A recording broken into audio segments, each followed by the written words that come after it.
Police emergency. This is an emergency. I've just walked in and found my mother's body lying there. I'm completely dead. It was fairly obvious this was going to be a big story. We spent millions of pounds on this investigation, the most expensive investigations that Hampshire Police have ever run. That type of thing doesn't happen around here. Why was this little old lady killed? This is a murder.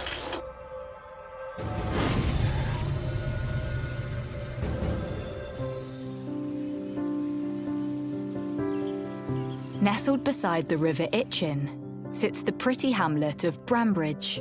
Brambridge is typical of these tiny little hamlets that have got very, very few homes there. Everyone really knows everyone. It's a very friendly kind of place, and you've got your little store, and all community life is around those areas. It attracts a lot of visitors simply because of the River Itchen. There are lovely walks along the river there. Again, one of the most beautiful spots in England. Brambridge is most definitely one of the loveliest. This picturesque part of Hampshire often attracts a slower pace of life. It was always predominantly sort of an elder generation place, so people around here were sort of over 50s, 60s. The community is an aged community. It's not an awful lot of very young people. There are some young people, of course, homes with kids and so on, but the majority of the community is older people. The Hampshire Hogs, as they're known, they're very proud of their area. The local people who have been here for generations. And, yeah, like everywhere where it's village life, it's lovely. At the very edge of Brambridge lived a wealthy 77-year-old grandmother, Georgina Edmonds. Everything that was said about Georgina Edmonds was just a lovely, lovely lady. Well-liked and loved by everyone that knew her, very close to her family, very friendly, and just a charming old lady. She had grandchildren that she really enjoyed playing with, was always up for a bit of a laugh. Her grandson was a budding filmmaker, and he would make funny little videos at Christmas, and Georgina would star in those as well. And she enjoyed life. She was still very independent. She was still mobile. She drove her car. She would go down to the shops, but she had assistance with that as well. Well, I knew her because one of the jobs I did at work was, to take the groceries to the dear old souls who couldn't get around. I know she always had her little dogs with her. Rather sweet little things. Very, very friendly. They used to stand up at the window and look out of the window. She was a, delightful person, and nothing to say about her that wasn't nice. Georgina lived in a large gated estate on the edge of the river. The Edmonds family were well known in the area. It was Georgina's husband who had founded the family business importing coffee. Very well-to-do family. Harry, her son, worked in London. The business, I believe, was in Basingstoke. But again, most of the time, they were up in London working hard and would come back to Hampshire at weekends, for rest. When Georgina's husband sadly passed away, she downsized into the smaller house on the estate. She moved into the cottage, which is your chocolate box cover cottage itself. Nice little house, amongst the trees, by the river. Her son, Harry, took over running the business and moved into the larger house, as you would when you reach an older age. You don't want the bother of all the dusting. Georgina seemed happy in her new home. But in January 2008, life in the community changes forever.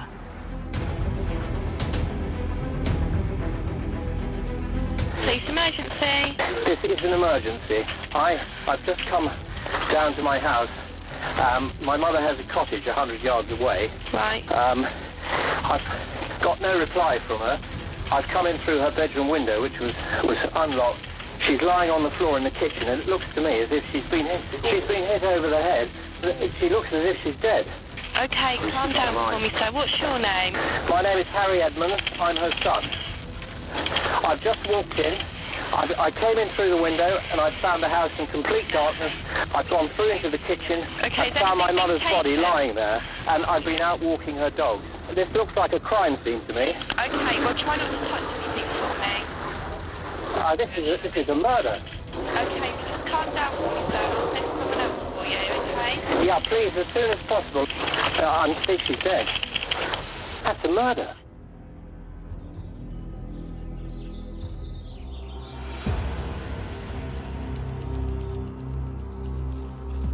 It was about 6:15. I was at home, just prepping dinner, and my phone rang, and so I answered the phone, and they said, we've got a suspicious death. I said, okay, tell me about that. And they said, it's a elderly woman been found dead in the kitchen, face down by her son.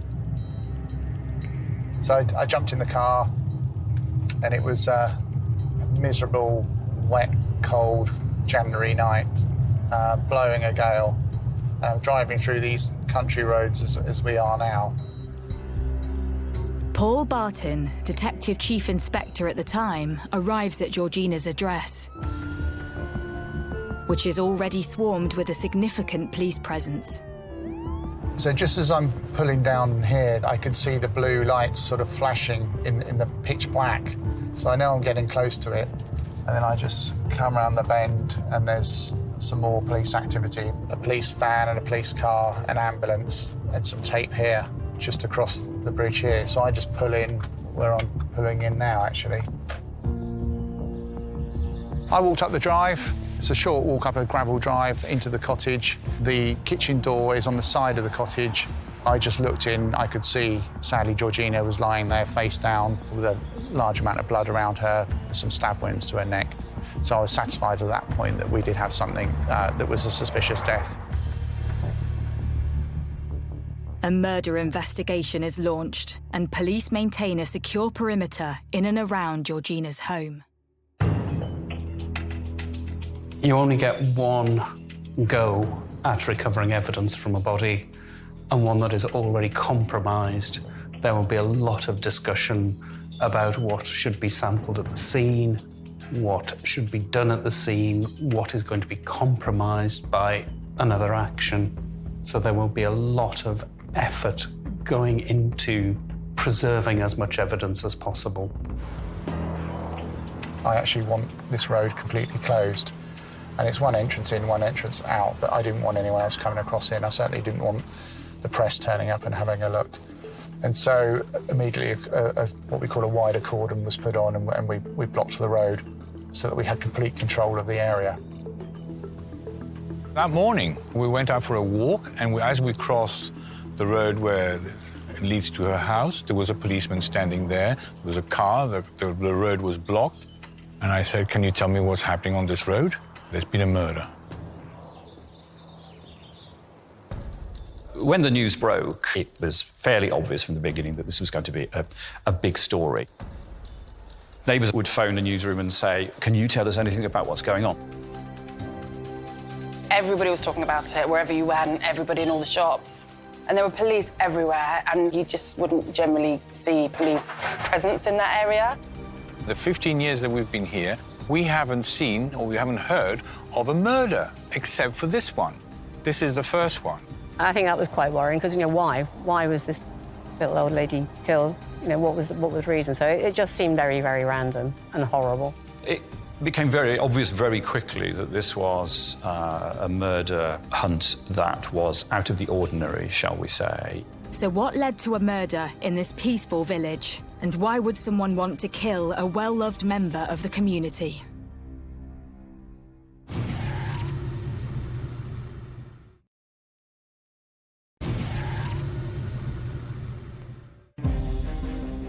Police emergency. This is an emergency. I've just walked into the kitchen Okay, and found my mother's body lying there. This looks like a crime scene to me. This is a murder. In the picturesque village of Brambridge, the close-knit community has woken up to the news that a much-loved 77-year-old grandmother, Georgina Edmonds, has been brutally murdered in her home. It's extremely grim. My mum was 77 at the time and living with us, you know, not very far away. So, yeah, you don't even want to think about it. It's gone from being a quiet village scenario to then being sort of on the local news, everybody talking about it, what's happened, you know, that type of thing doesn't happen around here. With a small community in fear of a killer in their midst, it's down to DCI Paul Barton to address the public. A Saturday morning I was doing my first media briefing and it was packed, you know, and it was Sky News Live, BBC Live, it was headline news, you know, it was Midsummer Murders, kind of 77-year-old lady murdered brutally. So the nation were interested and the media were interested.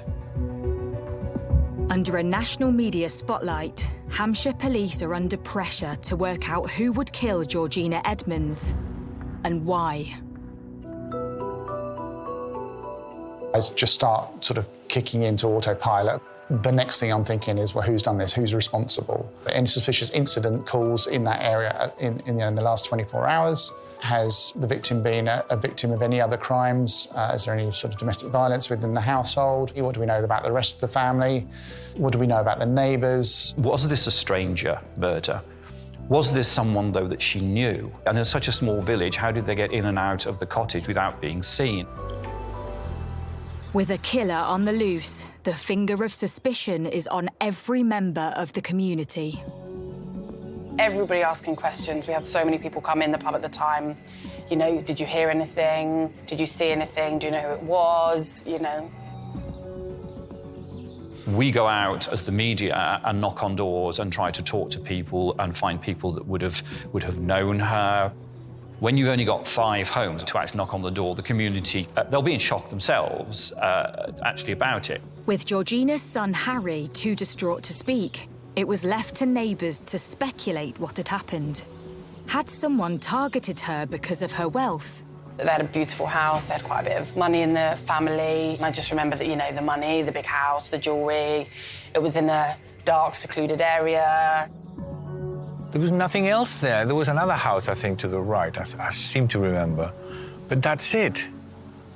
She was on her own. Police conduct a thorough search of Georgina's house for clues. We were exploring what could have happened. Was it burglary that was the motive? Her credit card had been taken. I believe also a Radley handbag was gone. I think a laptop was gone. But there were other items that were there in the kitchen that were quite valuable. There was monies out, I believe, that were just left. And that seemed rather strange, that this was a burglary that had gone wrong, that the burglar hadn't taken those fairly obvious items that were there. Police take a closer look at the crime scene, and one significant thing jumps out. There's no sign of a forced entry. Was this a cover-up? Was it another motive? And so, therefore, had she been targeted in some other way, and it was a pretend burglary, taking just a few things, when a real burglar would have taken lots of things. With no sign of a break-in, everyone known to Georgina is under suspicion. Could the local community offer clues as to who Georgina may have let into the house? Trusting. You couldn't have had anyone more trusting. She was that sort of person. She never disputed things, you know, she just trusted people. And sometimes people are a bit suspicious, but she wasn't that type of person.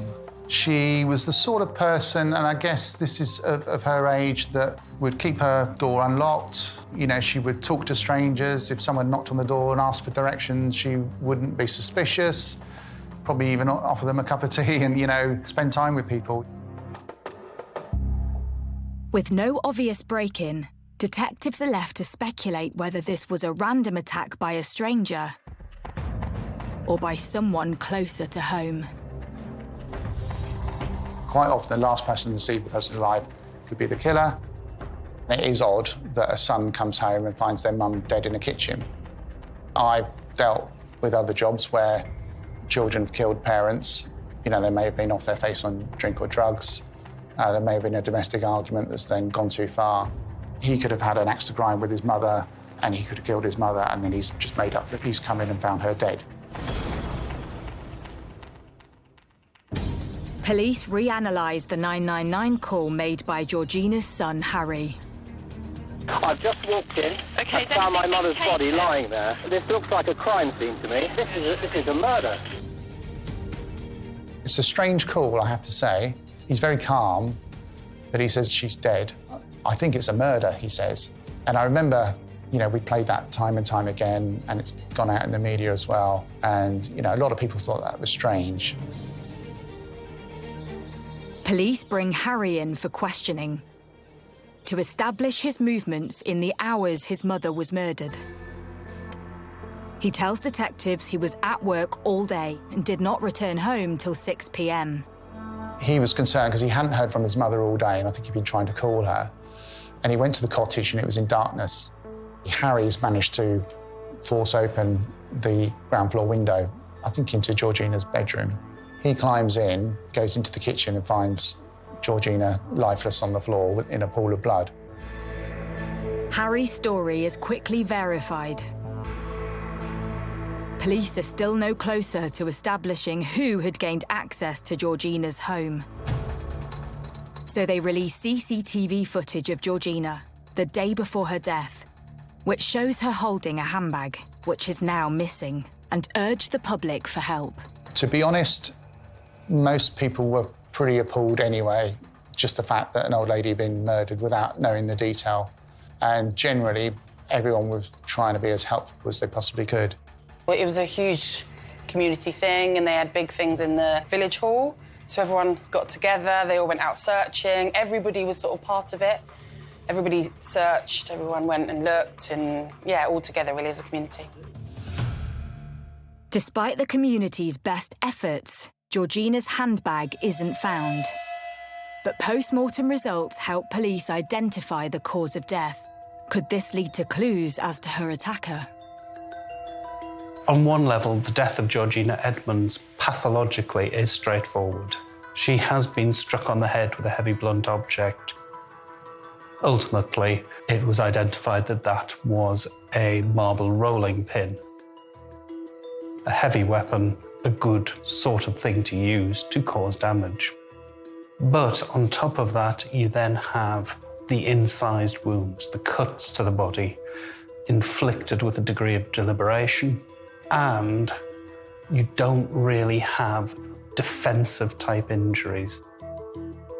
One conclusion that could reasonably be drawn is that if they're not in a place where they are likely to kill you, that they are an act of torture. There is an attempt to distress somebody and extract information. Police now believe Georgina was tortured before she died. It was horrific. Terrible. And as more details came out about what the guy had done to her, apparently tortured her, I mean, it got worse and worse. Eventually, it emerged just the horrible scale of the injuries to Georgina that were allied to trying to find out her PIN number for her credit card. We established about 5 hours after discovering her body that somebody had attempted to use that Cashpoint card at a local ATM. And we feel that they were trying to get the PIN number out of Georgina. Police trace CCTV from that local Tesco ATM in nearby Eastleigh, only half a mile away from the murder scene, and see someone attempting to take money out. They attempted to use the machine a couple of times. I think it swallowed up the card and off it went. So we didn't have a facial image of the person using the ATM machine, but we were confident to say it was a man. And in particular, the user of the ATM machine was wearing a thick fluorescent jacket with a hood up. And the person that approached that clearly knew that that camera was there because they took all reasonable steps to avoid being seen, keeping their head down, keeping the hood up, etc. Despite his face being hidden, detectives now have an image of Georgina's killer, and the search for this person intensifies. This is probably someone who was local or had local connections with Eastleigh. Have we had any offenders that have been released from prison recently in that area on licence?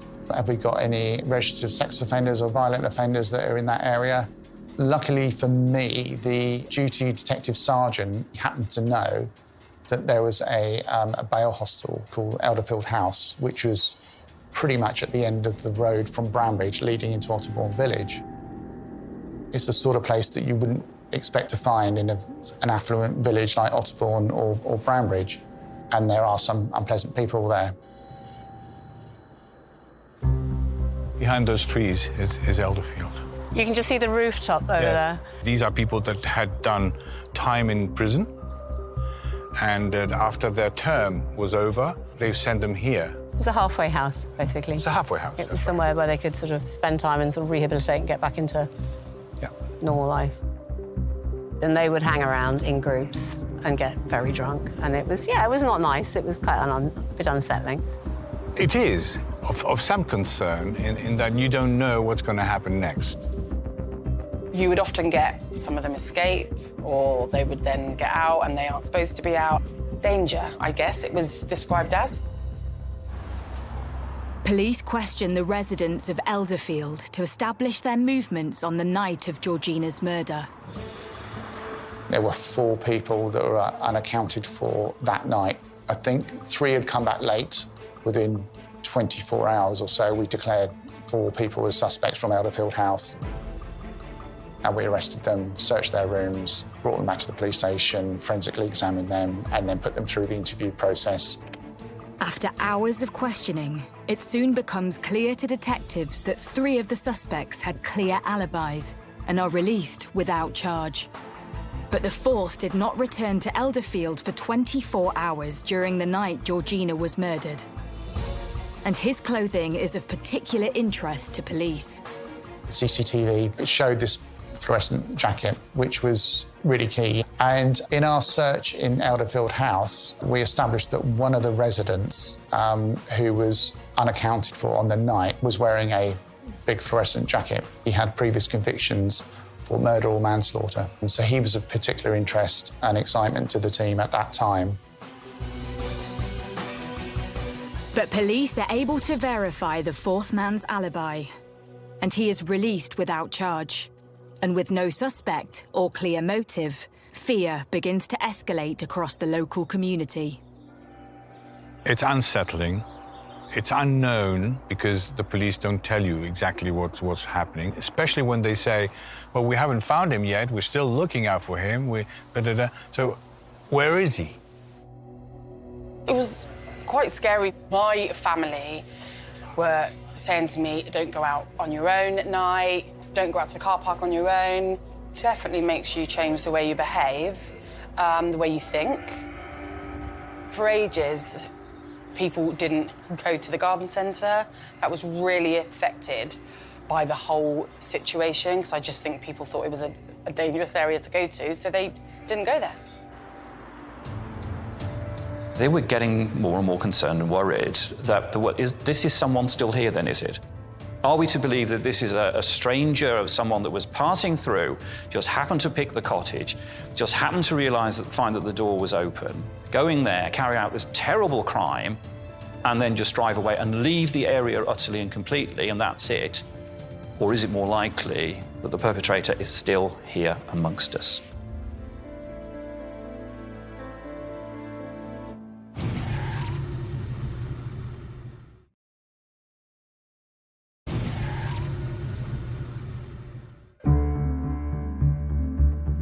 It's been 1 month since much-loved grandma, Georgina Edmonds, was found murdered in her home in Brambridge, and police are yet to charge anyone for the heinous crime.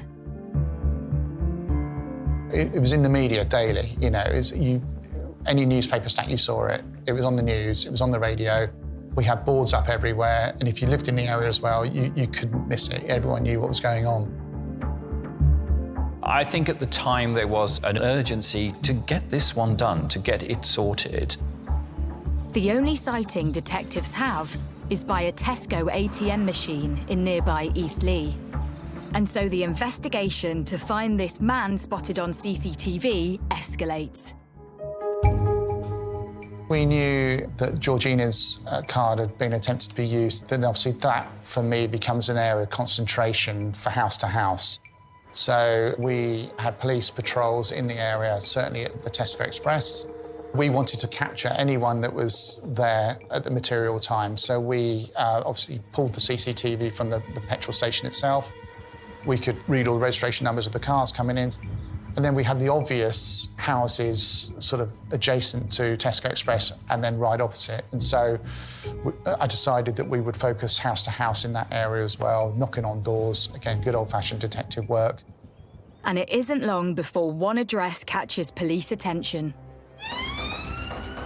There was a raid on a house that wasn't far from where the cash point had been, where the person in the frame had been using the debit card.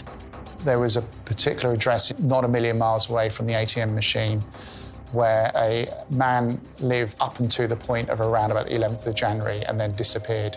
The inquiries that we did identified that he was Polish and had gone back to Poland. And he may have also had some previous convictions, so I sent a team out to Poland. Suddenly, the news story goes international. We had reports that the police had actually gone out to Poland to carry out inquiries. There was a lot of media interest in this particular case, and then the media were descending on us, and they would put two and two together and come up with murderer, fled to Poland and all this. You know, got the community kind of excited, if you like, because they were thinking, oh, great, they finally caught that person. Police question the Polish man regarding his movements on the night Georgina was murdered. Have they finally found their killer? He was alibied, and also, I think, through DNA as well, we were able to eliminate him from the inquiry. With the Polish man in the clear, Hampshire police are back in the UK and back to square one. So they release a clearer version of the CCTV footage to the public and suspect the person is a male aged between 16 and 60 with an estimated height of 5'11".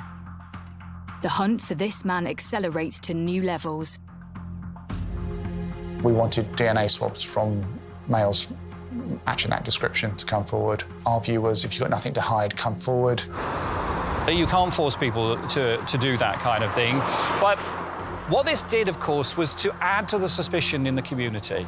But they would have come forward because feeling, well, if I don't, then suspicion's going to fall on me. I must admit that, in my experience, I've never come across a mass DNA appeal anywhere that I've worked before. It was certainly turning into something that's, well, a modern-day thriller. More than 2,000 local men have their DNA swabbed, but there are no immediate results, and the case goes cold.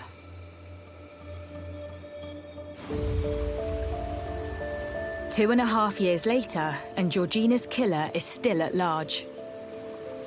But on the 30th of June, 2010, things take a dramatic turn. An arrest is made. And it's a local man. 31-year-old Matthew Hamlin. We scrambled to find out who this man is. He's got a history of violence, and, you know, he's not a nice guy to know. Matthew Hamlin was known to police. He'd been known for drug usage and also violence in the past.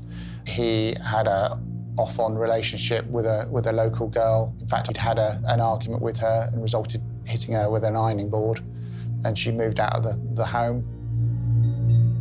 He had quite a bad drug habit at that time, using cocaine, and we understand he also racked up numerous debts as a result of his drug usage. And so that kind of fitted the profile of somebody high on drugs, desperate, and probably not really thinking what they're doing. You can understand that the police would be interested in him. He used to walk his dog along the riverbank there and would know the area quite well. So he fitted in one of the profiles, shall we say, for the police. But what exactly led to Matthew's arrest? One particularly interesting subject came to them with a couple of bits of evidence. The first was that despite he denying that he had been in the area on that particular day and time, His phone records were showing that he actually was there. This person had a mobile phone, and what we could show was that their phone was bouncing off the same cell mast on the afternoon of the 11th of January. With Hamlin in custody, police waste no time in recording his every word when his mum visits. The other thing is I might have an alibi for it as well. What do you mean? When they first interviewed me, I ain't got a clue where I was. And Sarah got out her diary and she flipped through, looked at the date, and she said, yeah, you was with me. I can speak to Sarah. Yeah. See if she's still going to make that. I think she was trying to be helpful for him. And I guess, you know, if you think about it, you don't want to think your child is responsible for doing such a grave crime. And so I would imagine she was desperate. But I haven't spoken to them for ages. I haven't fallen out of them, but I ain't spoken to them. So if she's still going to say that or not. But I can't remember it. I was off my head all the time. I was drunk. I don't know what I was doing. I don't know where I was 2.5 years ago. I struggled where I was last week.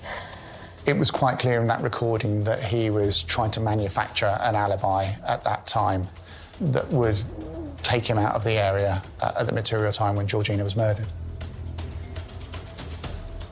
As well as Hamlin's mobile phone pinging on a nearby mast, linking him to the scene, new evidence comes to light, which police believe is even more conclusive.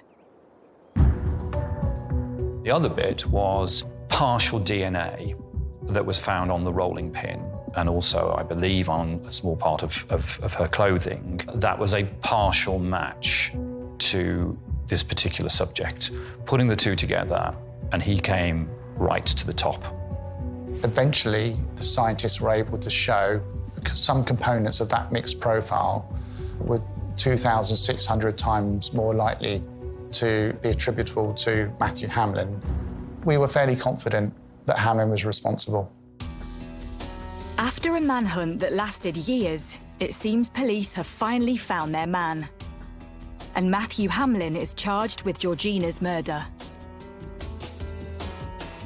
Matthew pleads not guilty, and 10 months later, the trial begins at Winchester Crown Court.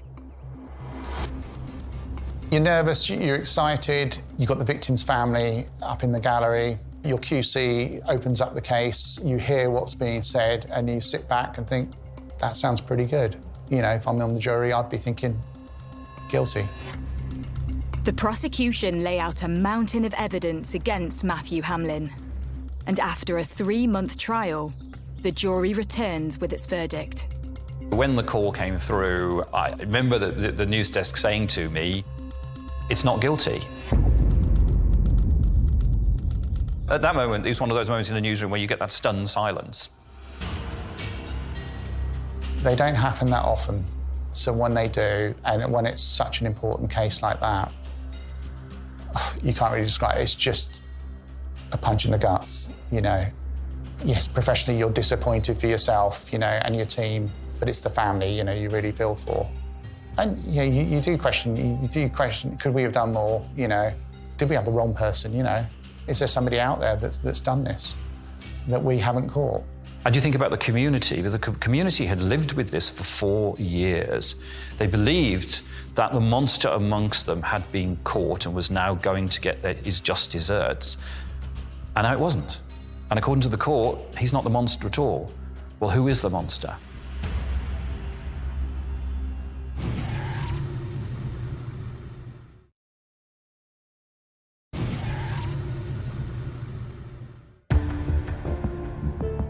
Despite a 2.5-year manhunt and becoming Hampshire Constabulary's most expansive investigation, Matthew Hamlin has been acquitted of Georgina Edmonds' murder, leaving her family, the community and the police feeling devastated and in shock. Well, we're back now to square one. The mystery continues. The courts have cleared him. So who is it? Is it my neighbour? Is it my friend? Is it someone in my family? Is it someone I work with? You always have to be open-minded, and you have to accept that actually Hamlin didn't do it, and there is someone else out there.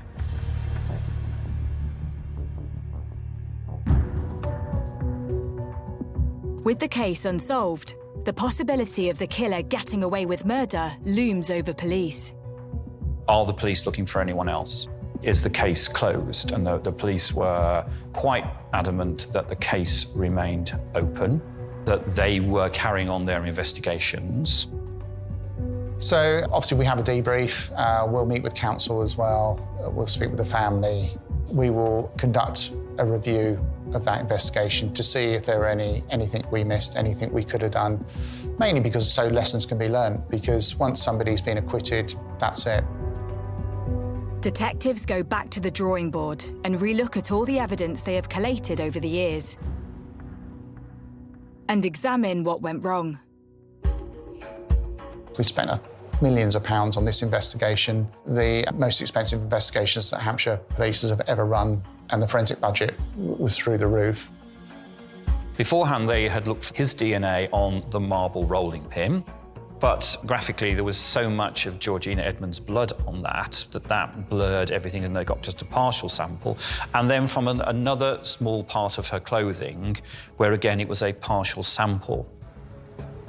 I mean, you're asking a jury to put someone away for life on the grounds of circumstantial evidence and also partial DNA. It's too cloudy, and I think juries can then look at it and say, can I actually send a man away for life on evidence here which is not the strongest? Police spend years looking for new techniques to forensically identify a killer. And they eventually come across a recent form of DNA testing called YSTR,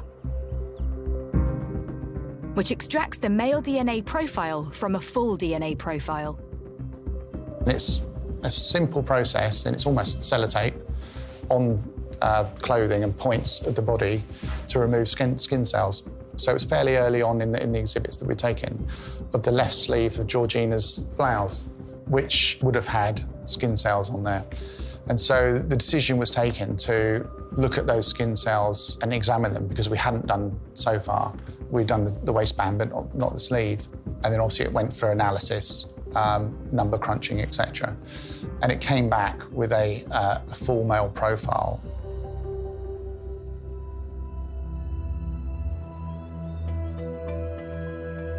On Thursday, 30th of October 2014, police make an announcement.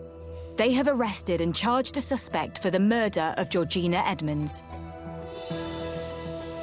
As a new trial looms, people want to know, who is in the frame? None other than Matthew Hamlin. This is incredible. They're going to put him back on trial. It wouldn't have been allowed because double jeopardy meant you could not be tried for the same crime in this country that had only been changed a few years prior to that, which enabled this to actually happen. Despite the double jeopardy rules changing in 2003 and a new stack of DNA evidence, how did detectives manage to get Hamlin's charge over the line? It's not an easy thing to do for obvious reasons. The defence argued that it's not new evidence, you had it all along, you just chose not to examine it and find it. But actually, it's not evidence until you've actually turned it into evidence. And that was the ruling of Sir Brian Leveson, who heard that at the Court of Appeal, who then quashed the acquittal, and we were able to then go for a retrial. January 2016, exactly 8 years after Georgina's murder, the second trial of Matthew Hamlin begins at Winchester Crown Court. The prosecution lay out all their evidence once again, including their new secret weapon, the YSTR DNA technique. We were hoping for a better outcome this time. It's 1 in 26 million, that DNA, that it's not him.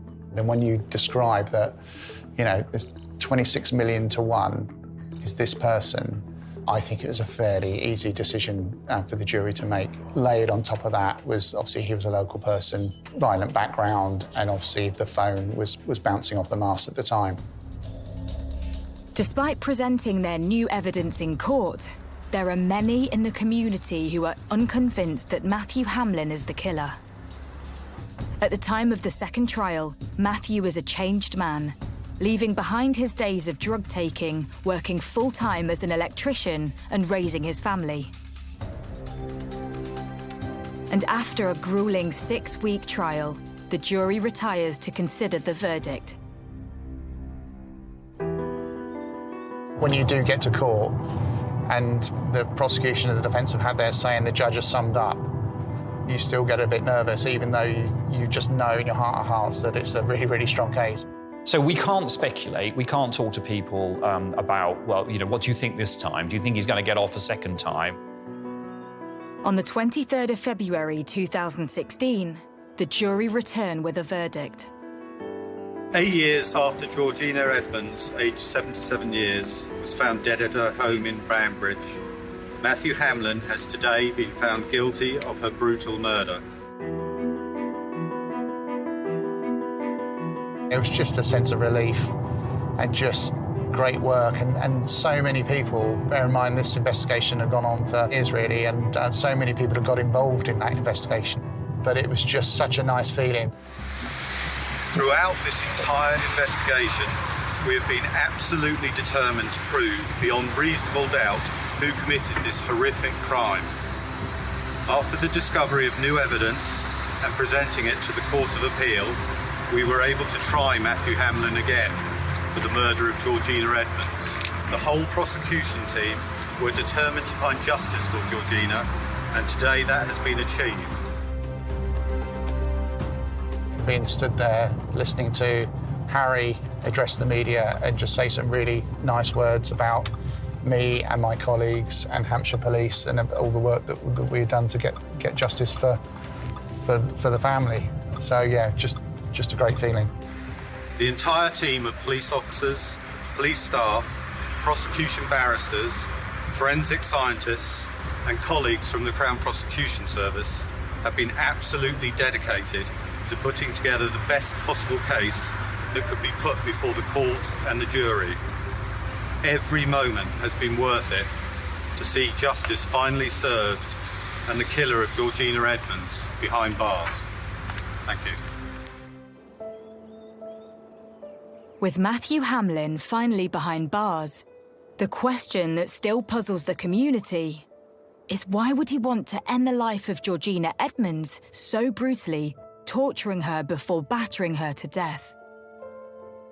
Who can say, and it's difficult for me to speculate. Well, we know now from the court case, although he's never admitted it, that he was short of money, that he had walked along the riverbank and he had found his way in the cottage, whether that was just by pure chance, whether he had seen her walking her dogs and had known that she was gone there and she was a vulnerable old lady. Sadly, whether he would have known or not that the door was left open when he went in. He had tortured her to reveal the number for her debit card by stabbing her something like 27 times and then just leave her there, tie her up or something like that. But then it all got, who knows what it is. But I think what we can tell is that he is a pretty evil, nasty guy who will spend 30 years in prison. And after 8 long years of fear, can normal life return for the local community? It's so close to reality for us here that, you know, it's traumatic for all of us in the village. They're vulnerable too. They're so trusting. I know we all felt very, very sorry for her. Yeah, very sorry.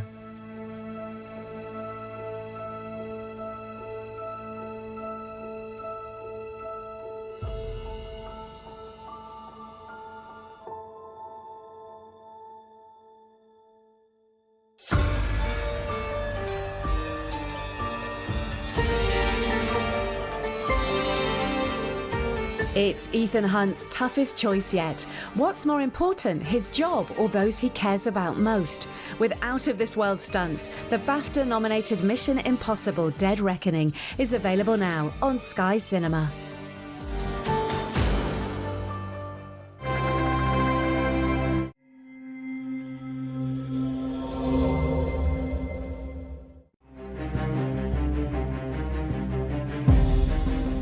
Temporary switchboard. Hello, I want to report a missing person. She's my children's mum, and when me and the kids woke up in the morning, she wasn't there. but her car's still outside. Has she has an accident somewhere or some kind of medical episode, come to some harm where she can't raise the alarm herself? Half the time they've been found safe and well. I thought she might have just gone for a nice little weekend away somewhere. The days went by and we started to realise that something had probably gone wrong. You just instinctively know that something's wrong, something's not right. You are under arrest on suspicion of murder of Sarah Welgrave.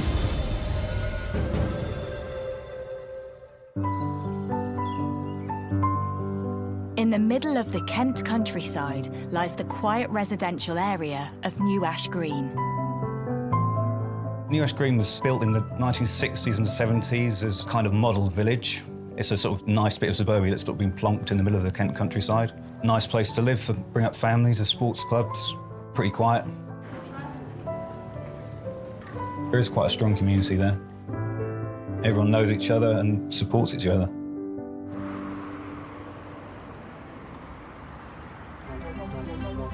It was the perfect community for popular beautician Sarah Welgreen to set up home with her growing family. As a daughter, Sarah was everything you could wish for. She was caring, she was incredible fun to be with, brilliant company on it. You know, used to love going shopping, out for lunch, going on holiday together. She was feisty, she was very caring, and she'd always stand up for the underdog. Loved her children without question, always there for them. What else can you say? I lived in the same house for the entire time I was in secondary school. I've always been close to my mum. If I ever needed anything or needed someone to speak to, she would have always been there for me. As well as sons Jack and Lewis from a previous relationship, Sarah also had 3 children with Ben Lacombe and dedicated her time to her family.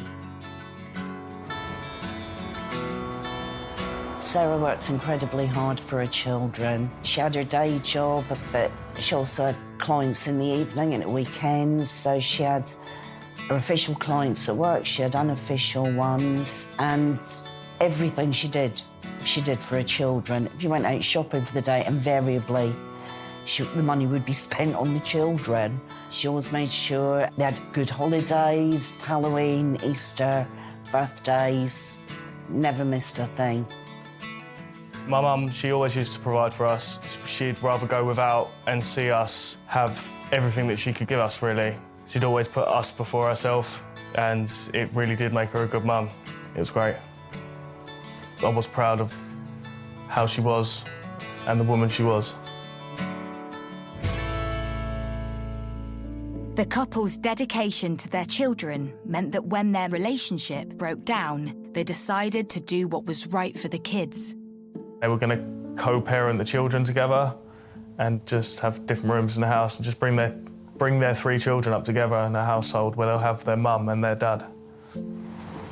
Despite the unconventional setup, it worked for both Sarah and Ben, and both started dating once again, with Sarah meeting Neil on a dating app in 2016. She'd met Neil, who lived in Farnham. They were quite happy. I did like Neil, and yeah, from the times I met him, he was a nice bloke. Neil did love my mum. The couple soon got engaged, and there was more exciting news to come.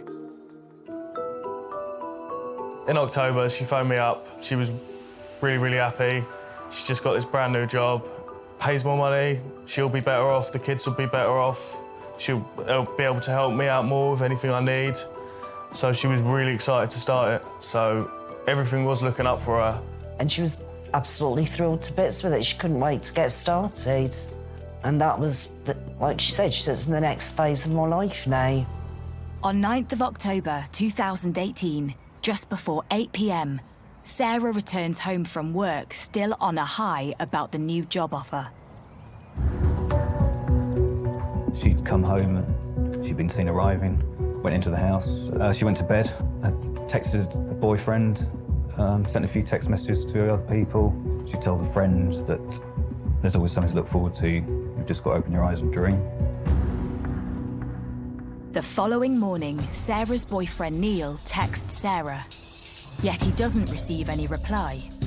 After a few hours, he calls Sarah's ex, Ben, to ask if he knows where she is. But Ben tells Neil he thought she was with him. Neil hadn't heard anything and wasn't getting responses back from Sarah, which was unusual. So he had phoned Sarah's parents. Neil rang me and said, I've been trying to get in touch with Sarah. She's not answering her phone. And I thought, well, Sarah could be a bit scatterbrained. Either her phone would be out of charge or it'd be unplugged or she'd leave it in the car. So I tried to ring her a few times and then I thought, well, when Neil said he couldn't get hold of her, to be honest, I thought maybe she doesn't want to talk to you because it could be a bit intense. She might have just been ignoring him to begin with, which she could do. So when I tried getting hold of my mum and she wasn't picking up her phone, I'd try through Facebook, texting, phoning some more, just any possible way out to get hold of her. Like tried her other phone, her work phone that she had, but nothing. The following day, Ben reveals Sarah's still not returned home, and concern for her well-being starts to grow. Messaged her again and tried WhatsApp. And then I thought, no, this is really, really odd. I became quite worried because I just wanted to know if she was all right. It's my mum, like, it's the person who's brought me up for my entire life. I just wanted to know that she was okay. After 48 hours and still no sign of Sarah, Ben decides it's time to call the police. Kent Police switchboard. Hello, I want to report a missing person. Okay. She hasn't gone missing before. She lives with me. She's my children's mum. She came home Tuesday night and then we all went to bed. And then when me and the kids woke up in the morning, she wasn't there. But her car's still outside.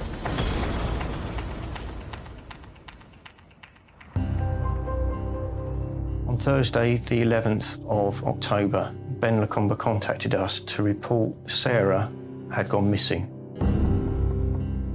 He told us that he'd come home from work. He said Sarah had come home just before 8 o'clock and she had gone to her room and she had settled herself into her room, which was on the first floor in their house.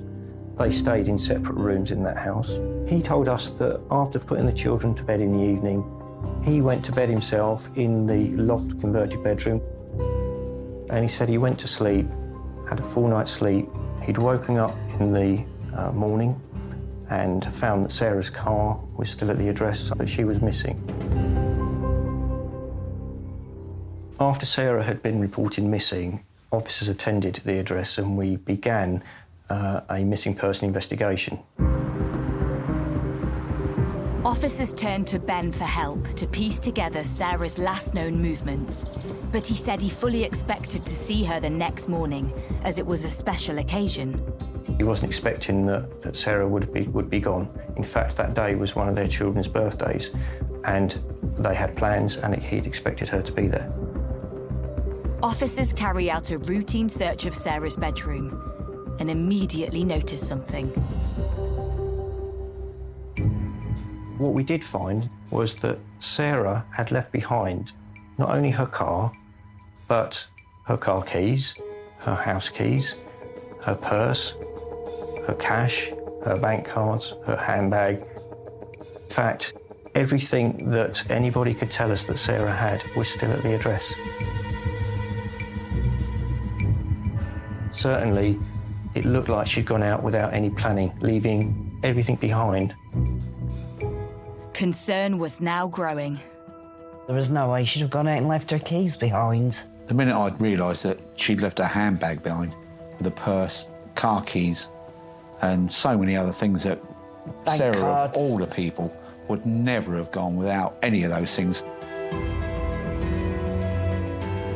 For somebody that's gone missing, to have left all of those items behind was really strange and really concerning. You just instinctively know that something's wrong, something's not right. Something's happened to her.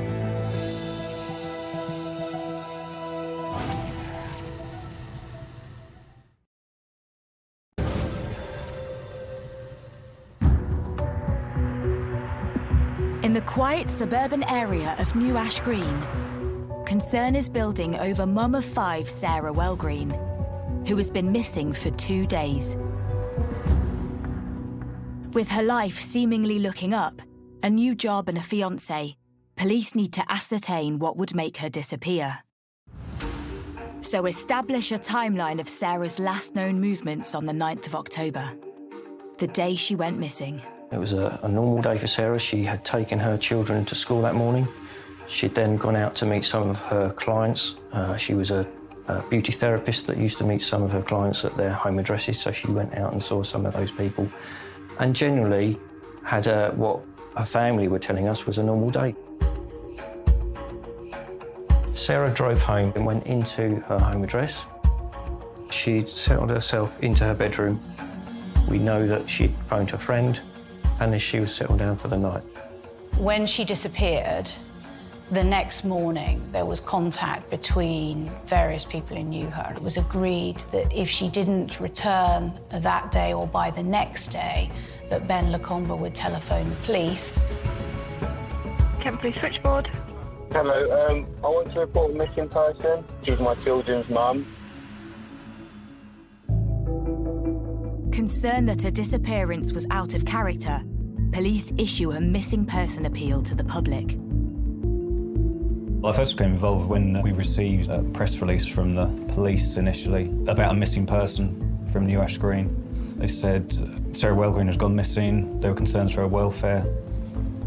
We get so many cases of missing people that you're probably not too worried to start with. Half the time before you've written a story, a file copy about a missing person, the police will send something out saying they've been found safe and well. But there was something more pressing for the police. Sarah had left her car keys and purse at home, leaving only a couple of scenarios to consider. We thought maybe she'd gone out for a run and hurt herself. Has she had an accident somewhere? Has she gone out and had some kind of accident or some kind of medical episode, come to some harm where she can't raise the alarm herself? With the first few hours of a missing person investigation being critical, police launch a search perimeter around Sarah's home. They set up a 5-mile radius around New Ash Green for the search effort, scouring woodlands, fields, sheds, wherever anyone could look. I think they've done all the right searches they could within the area, you know, woodland, scrubland, the mud flaps. They've done all the right checks. Desperate to reach out to his mum, Lewis turns to social media, and the village community immediately rally round.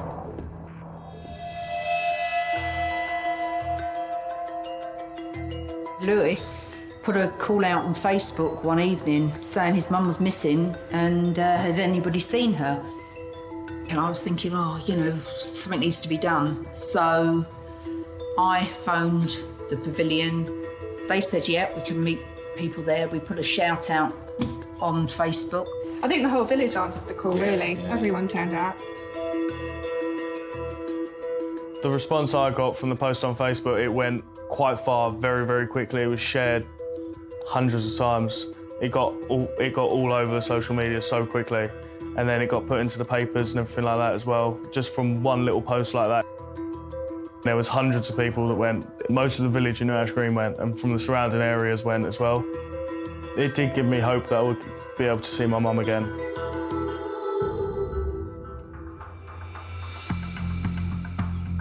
The search began with combining the efforts of the police and the community, the police leading it, of course. We have walked and searched every piece of woodland, every field, every bit of grazing land. There was a sort of lingering hope that she'd be found, you know, maybe she was injured or something, or, you know, something had happened, but she was okay, and that they would come across her. But the longer it went on, there was just no news at all about anything like that. With no sighting of an injured Sarah within a 5-mile radius, police check her digital footprint for any clues into her whereabouts. The police looked at her telephone evidence, they looked at billing data, they looked at banking evidence, all various sources of evidence, looking at hospitals to see whether or not there was any trace of her. There was nothing, no footprint at all digitally of Sarah from that point onwards. With Sarah seemingly having disappeared without a trace, detectives tried to delve into her life. We spoke to many people, her family, her friends, and other people in the community, people that Sarah had as clients. We were trying to build up that picture of Sarah. She was a happy person at the time. She had just secured a brand new job offer, which she'd accepted, which came with a fixed salary and a company car. No doubt whatsoever that Sarah would disappear like that. She was so happy. We'd had a drink on the Friday, she was happy. She was full of life. With all logical avenues as to Sarah's whereabouts exhausted, police start to suspect something more sinister has happened. The days went by and we started to realise that something had probably gone wrong. My suspicions became raised that something had come to cause Sarah some harm rather than Sarah having just taken herself away. I then was considering, well, who may have caused Sarah harm? Had Sarah gone out and met somebody that was pre-planned, and that person may have then caused Sarah harm? Had Sarah had somebody come to the address and he had taken her away? But who would have done such a thing? Suddenly, everyone known to her is under scrutiny. We actually had the police turn up at the house to see if she was there, and it's like, no, we, the ones who've got someone to phone you, she's obviously not here. But obviously they've got to do their job, they've got to come around and check all addresses that she might be at, things like that. So I understand, but turning up to the address where me and my brother are living. Despite searching multiple addresses of family and friends, there is no sign of Sarah. And when they speak to Ben again, he admits that despite playing happy families, there's more to Sarah than meets the eye. He went on to say that Sarah's life is a bit strange. It was a bit weird. He said Sarah often would go missing, would often disappear, would go away without telling us, that actually she would go off and meet other people. Suddenly, police are met with an endless list of suspects. Did Sarah secretly meet someone she knew that evening? Police begin to look closely at anyone Sarah might be romantically involved with, including fiancé Neil, one of the last people Sarah spoke to. The police came round with a search van on the Friday. They were there for a couple of hours because we sat down and they were asking questions, chatting about lots of different things, lots of possibilities, everything like that. Neil tells police that he had a brief conversation with Sarah on the night she went missing. That night I phoned her at 24 minutes past 9.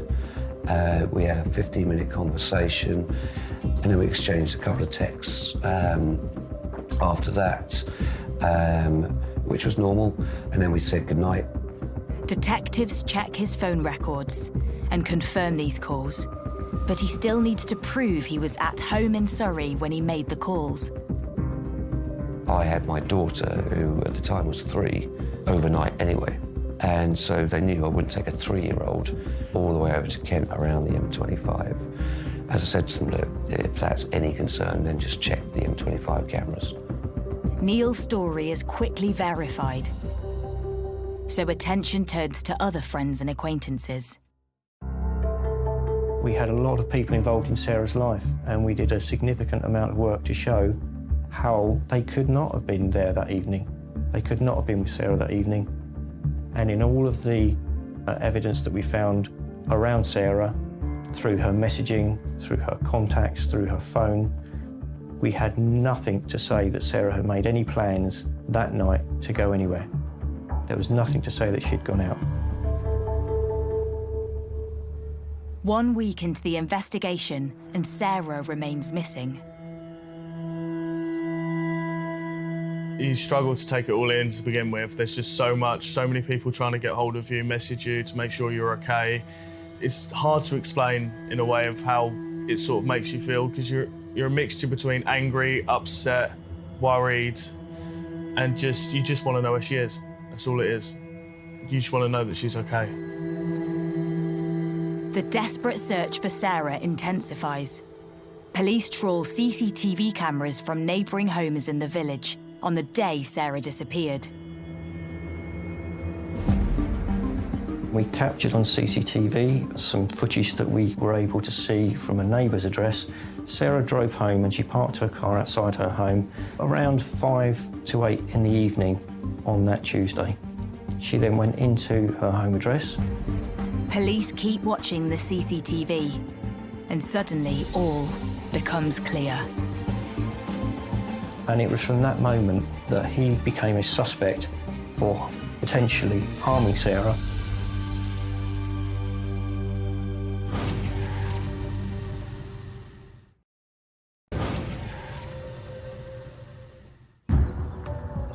In the quiet residential village of New Ash Green, the community is desperately waiting for news into the disappearance of Sarah Wellgreen, who vanished from her home the night before her young child's birthday.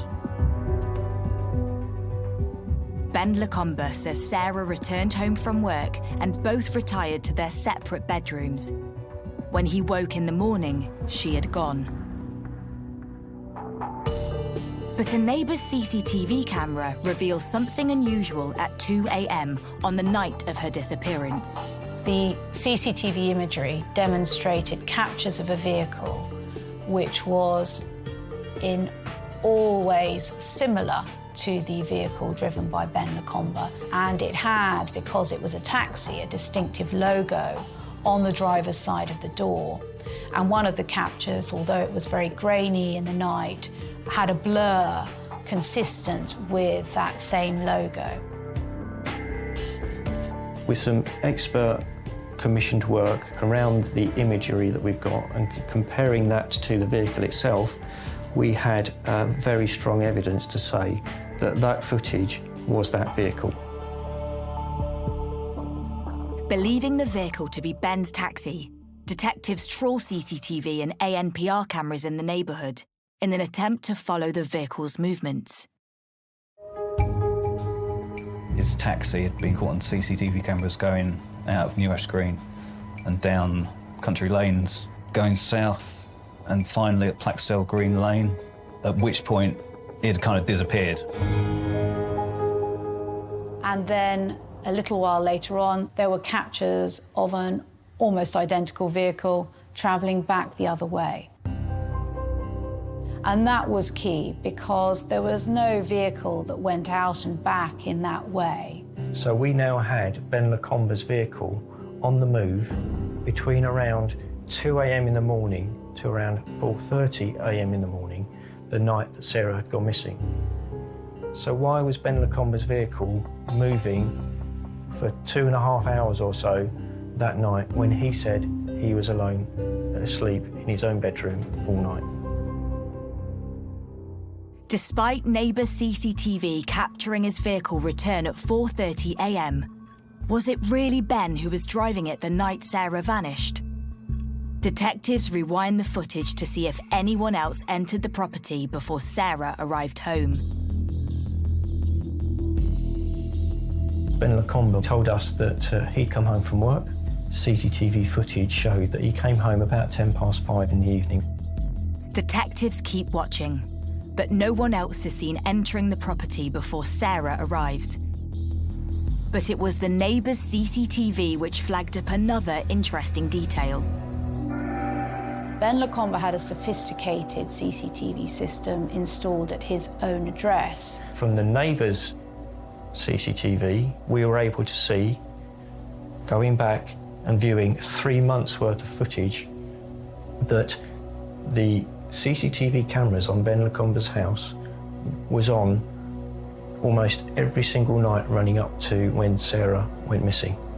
And we know that because you can see the infrared lights of the cameras through the other footage to see when they're on and when they're switched off. So we know that after midnight, the cameras were switched off on Ben Lacombe's house. With more and more discrepancies in Ben's account, police start to believe he knows more about Sarah's disappearance than he lets on, and start to piece together his movements. we're able to show that when Ben Lacombe drove home from work the day that Sarah went missing, he'd passed some cameras and we could see that his car was spotlessly clean. The following morning after Sarah had gone missing, Ben Lacombe took the children to school, passing other CCTV cameras. Now that morning, the car is now dirty. There is mud up both sides of his car and around the tyres and the wheels of his car that wasn't there when we saw him arrive home the day before. Around 10:30 that morning, he went to the office where his cab firm is that he worked for to see one of his colleagues. When we see it arrive outside that office, the car is spotlessly clean again. It appears that on the night Sarah went missing, Ben Lacombe drove somewhere in his vehicle, resulting in it getting covered in mud. But there's a 2-hour window where the vehicle goes off radar. So where did he drive to? And where is Sarah?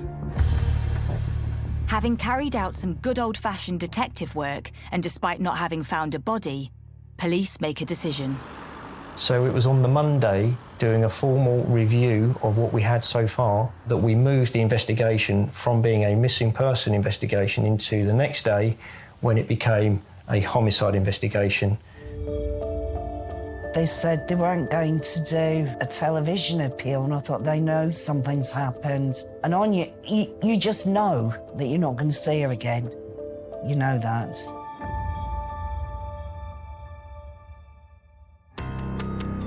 Police believe Ben Lacombe murdered Sarah, but with no cause of death or clear motive, need to work harder than ever to build a case for an arrest.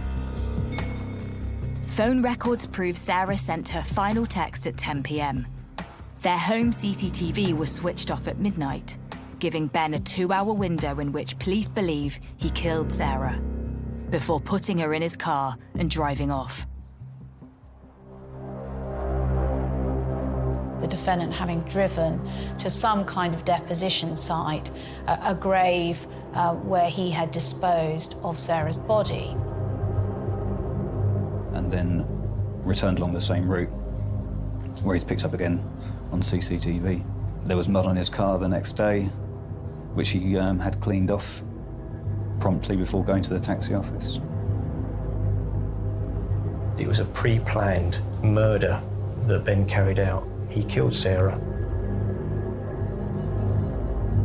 And myself and my team at the Major Crime Department, we instigated plans on that day to have Ben Lacombe arrested on suspicion of the murder of Sarah Welgree.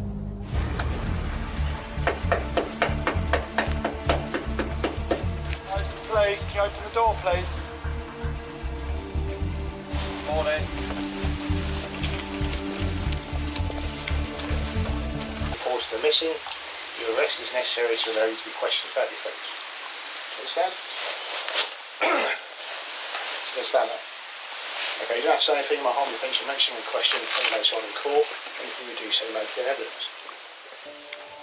When I found out that, he'd actually been arrested for murder, there's a feeling of anger, hurt, hate, all of the things that you'd associate with your partner being killed. It's just a massive shock to the system. It's just unbelievable what goes through your mind. Now all the questions is where is she? What did he do? How did he do it? Did she suffer? Was it quick? You just don't know the answers to it. Okay. So you are under arrest today on suspicion of the murder of your ex-partner, and I understand you still live in the same address, that's Sarah Welgree.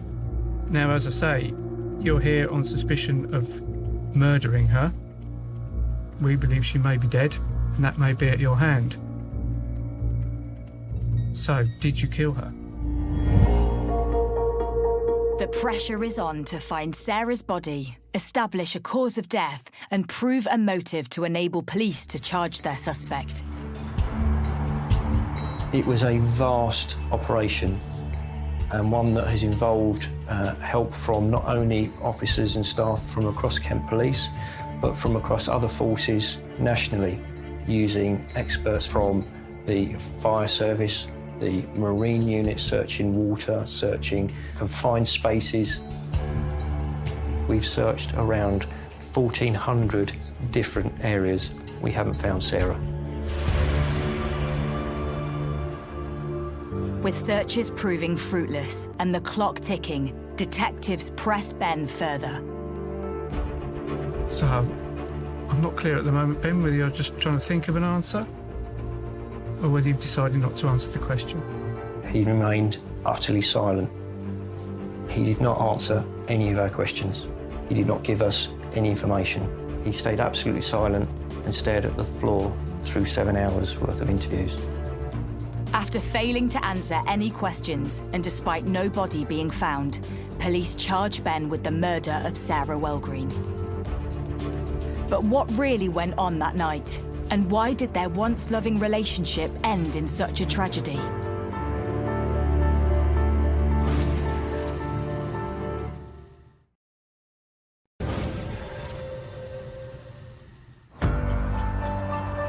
In a Kent village, the body of mum of 5, Sarah Welgreen, has still not been found, but police pursue a case of murder and have charged 38-year-old taxi driver Ben Lacombe.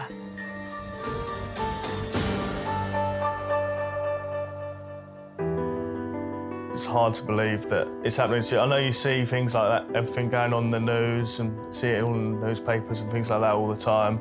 You never think it will hit home, never, until one day it just turns up on your doorstep. In September 2019, the trial into a no-body murder case begins at Woolwich Crown Court.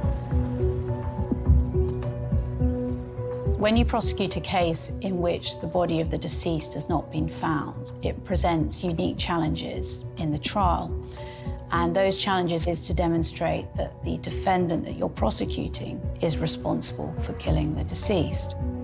The prosecution reveals to the court a conversation between Ben and police a few days before he was arrested. We asked Ben Lacombe if we could take information from his mobile phone, and he said to us that actually he wouldn't give us his phone. It was very late. He wanted to go to sleep, and he would give us his phone the next day. As it turned out, and what we later captured on CCTV, was that Ben Lacombe didn't go to bed. He left the address. He travelled around and went into the Dartford and the Greenhithe area and parked up for a few minutes late at night near the River Thames.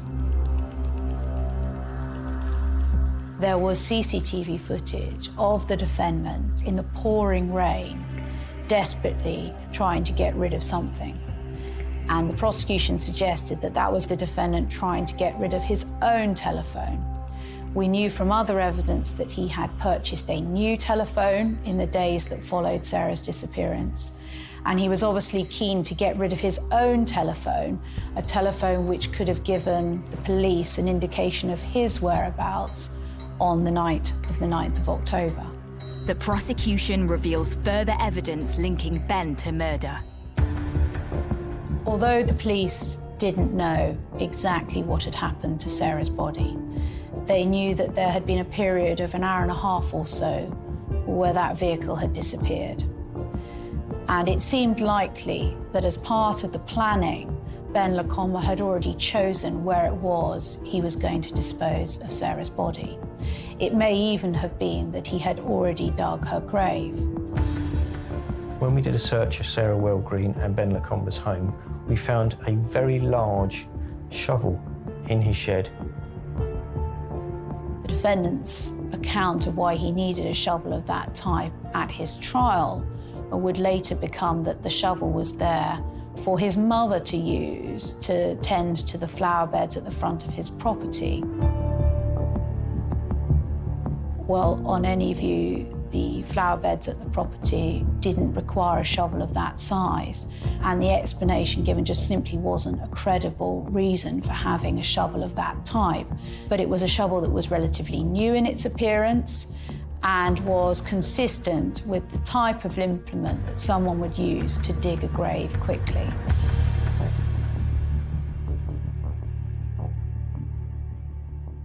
Despite presenting their evidence to court, police still have no obvious motive as to why Ben would kill the mother of his 3 children. But as the trial unfolds, more information about the couple and their relationship comes to light. Ben Lacombe was born in Greenwich, grew up in Charlton. Early 2000s, he moved to Mallorca, where he was hoping to find work as an airline pilot, or train as an airline pilot. In December 2004, Ben met Sarah via an online dating site. In the beginning, when Ben first met my mum, from what I could tell as a child, he was a nice bloke. From what me and Jack had seen, he was all right, he was nice. And everything seemed great, really, to begin with. Desperate to create a stable home environment and provide her sons with a father figure and a better lifestyle, Sarah quit her job and moved to Mallorca to start over with Ben and their 2 sons. Obviously, Sarah thought, oh, this is going to be a good life. You know, I really want to give this a try. And it did sound good. But it became clear to the courtroom that their new life in the sun didn't work out as planned.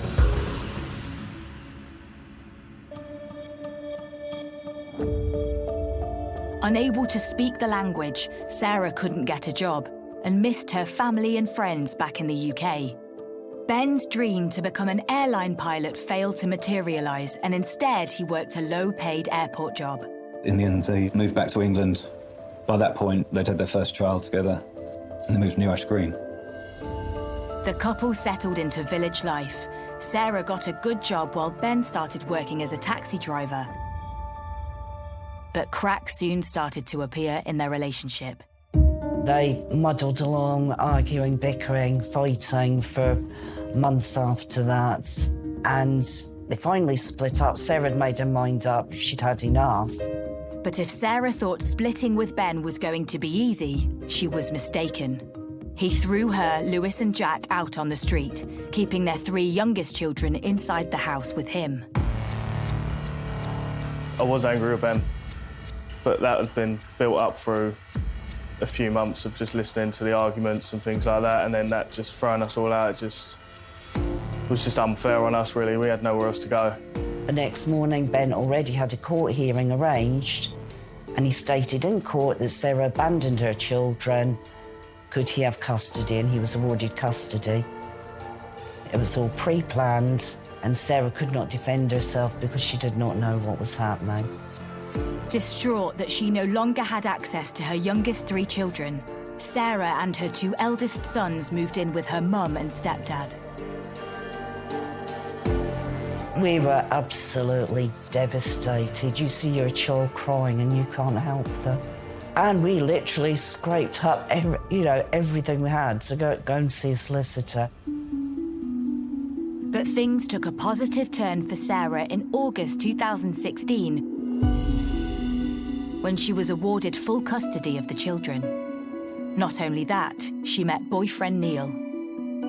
Despite this, Sarah was terrified that Ben would attempt to take the children away from her if she moved in with Neil. So she made an unlikely peace offering with Ben to raise their 3 children under the same roof. Sarah wasn't happy about living with Ben. There was definitely animosity between the 2 of them. You know, they'd been together for a number of years. That didn't work out for various different reasons. Yet Sarah had a plan: to buy Ben out of their 4-bedroom family home. And she soon secured a new job with a big enough pay rise to make this happen. And after arriving home from work on 9th October 2018, she tells Ben her plan. Ultimately, Ben had lost control. The house was going to be put up for sale. He was going to lose his home, even though he was going to get half the equity.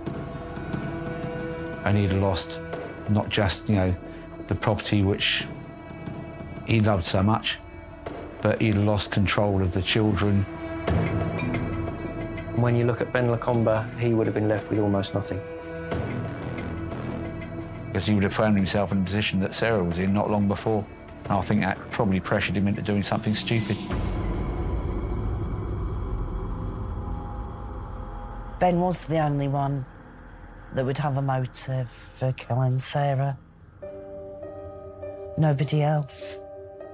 Ben had everything to gain from getting Sarah out of the picture permanently. After a gruelling 30-day trial at Woolwich Crown Court, the jury returns its verdict. Ben is found guilty of Sarah Welgreen's murder. He is sentenced to 27 years in prison.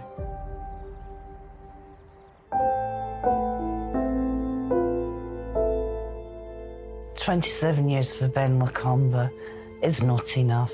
Ben Lacombe should never see the light of day until he admits to those 5 children where he's put their mother. I've got one child who came home crying the other day because they wanted their mummy to pick them up from school one last time. So no, not enough."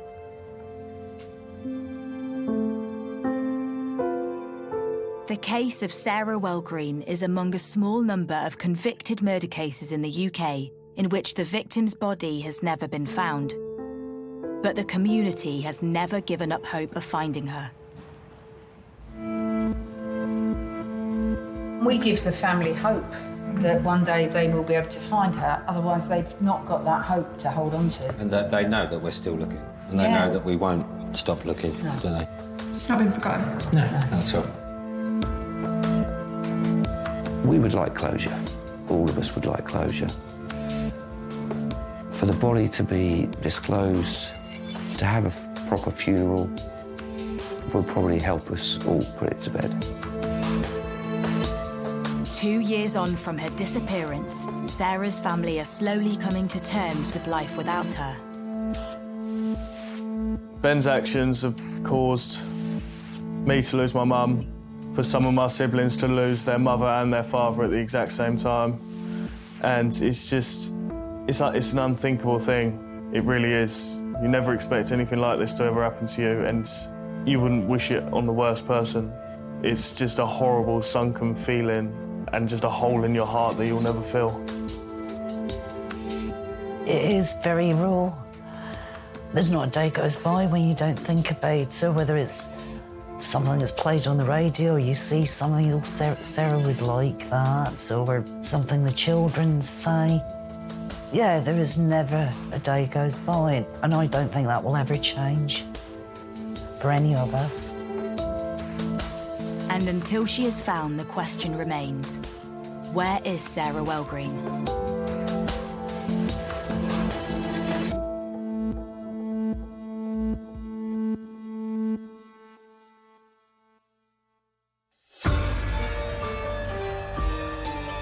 Investigate an infamous case stage by stage to appreciate the full picture in OJ Made in America, available now on Sky Documentaries.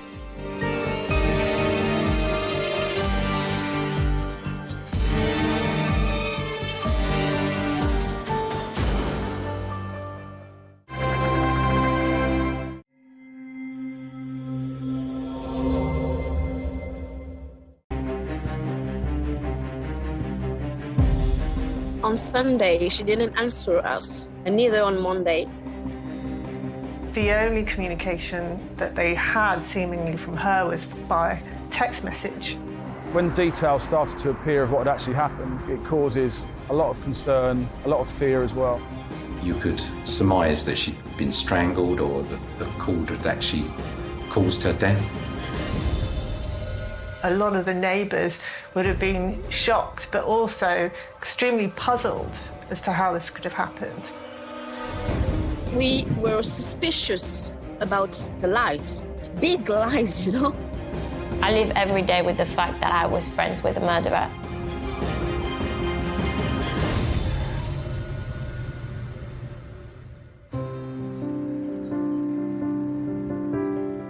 At the edge of London lies the village-like suburb of Kew. Kew is one of the most sought-after areas of London. It's in West London. Kew is an extremely wealthy area. It's within commuting distance of the City of London, and its wonderful nature beside the river and the Royal Botanic Gardens. very leafy. It's a very well-to-do kind of area. It's fairly low crime as well. So it's a nice area for people to live in. There is definitely a villagey feel. We have a very small high street. You will find a lot of independent trades around Kew, which I think that's what people like. There's a lot of artists and TV celebrities, and of course Sir David Attenborough lives there. It's a world-class site.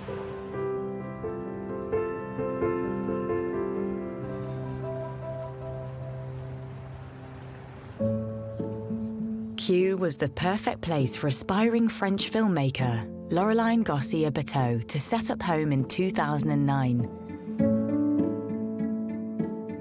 Laureline was my best friend, my close friend. She was like a sister to me. We always be united. We always be in touch. We just developed a friendship, more than a friendship. Our children called her Auntie Lolo, and my daughter has her name. She was family.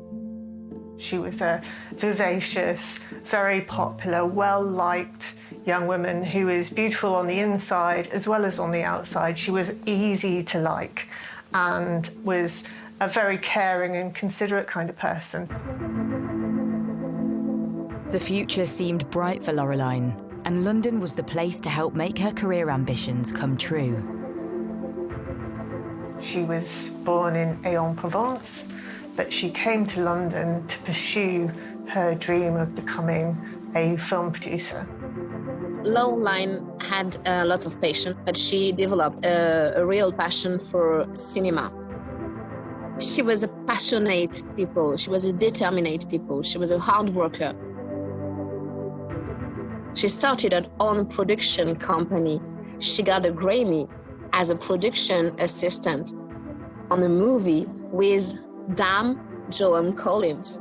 For us, it was nice and amazing, but I know for England was a dream, and it was a dream. Despite a successful career, Laureline was happiest at home with her dogs. Laureline was a dog lover. She loves animals. She had an Instagram of a video every day with her two dogs, Haley, a husky, and Blake, a Rottweiler. Okay, so nice. They sleep on the bed, and we see that on Instagram every day. It's like they're her children for her. And on top of her busy life in the UK, Laureline stayed in regular contact with her family in France. Laureline was very close to her family. Oh yes, she used to call her mom every day and maybe twice a day, on the morning and the evening. So the family for Laureline is everything. Family and friends and pets was everything. In March 2019, Laureline was due to move out of her flat in Kew into a new place. Something friends and family were eagerly waiting to hear about. On Sunday, she didn't answer us, neither on Monday, and it was already strange. Certainly raised alarm bells the fact that Laureline had not spoken to her best friend and her mum and her family when she would normally speak to her mum every day and speak to her best friend very regularly as well. So the only communication that they had seemingly from her was by text message. But there was something unusual about Laureline's texts. Her friends had received some strange text messages from her that didn't really chime with the kind of person that they knew her to be. For example, her best friend said that she thought it was strange that she said that she was going on a shopping spree in Oxford Street because she knew that she usually shopped online and got all her clothes from online retailers. She'd described how she was looking forward to getting a boob job and liposuction. Certainly not the kind of thing that she would have said. So this kind of thing immediately raised alarms, and they were very, very concerned that she just seemed to be communicating by text message, but nobody had seen her. Confused by Loreline's strange behaviour, her sister-in-law makes her way to the property in Kew. And when she couldn't find her, she alerted the police. Laureline was reported missing on the 6th of March 2019, and that means that a police officer would be dispatched to talk to her about her concerns and take a report.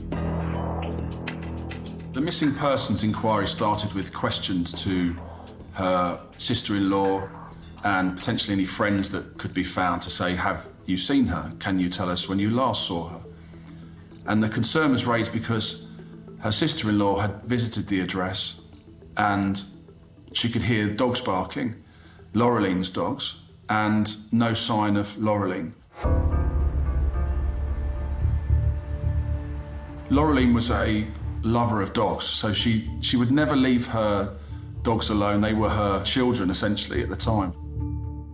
And also, because it was now Tuesday, Laureline had failed to turn up for work, so work colleagues were now concerned. So you had a lot of people voicing their concern about where Laureline was, and that made it a concern for the police because this was completely out of character and completely unusual behaviour. Police begin their inquiries by also visiting Laureline's address. In a missing persons inquiry, police will attend an address, the place where the person lives, because within that premises you might find something to indicate where they've gone. It might be a ticket, it might be a receipt, it could be anything. And also you want to make sure that they haven't come to harm behind locked doors. So there would be a natural instinct for officers to get into that premises, and quite often that's by breaking in to check on the welfare of somebody, and that's what they did in this case. The officers went in, searched the premises, and she was not anywhere. But what officers could see inside that address was the boxes all still ready to be packed. It looked as if she was just about to move out. Her belongings were all boxed up, ready, as if she was about to move out of the flat straight away. So it looked like the home had been disrupted in some way. Back at the police station, officers assess the risk of Laureline's disappearance. A missing person is graded low, medium, or high risk, and different things happen at different levels. In the low risk, you've got people who perhaps there's no particular harm that you can think, they might just have gone away, and the concern is quite a low for them. Medium risk, slightly more work is done around that because people are concerned, but it might be within their character to go away for a weekend or something like that. So it's not necessarily out of character. Whereas you have the high risk category, and that's where Laureline sat, because this was completely out of character. After reviewing the case as high risk, police returned to Laureline's address for a more detailed search.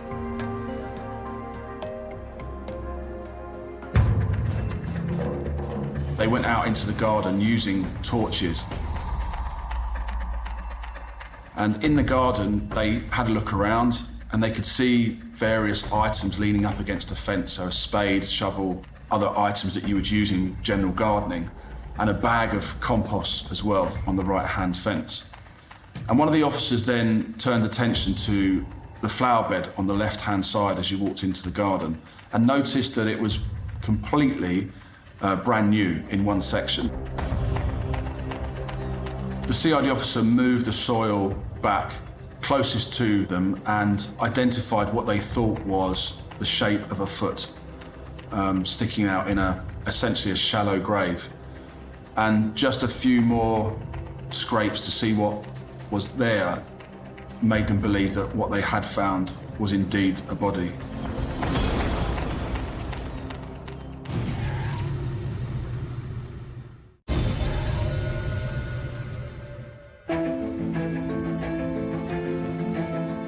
searching for missing French filmmaker Laureline Garcia-Berteau have discovered a body buried in her back garden.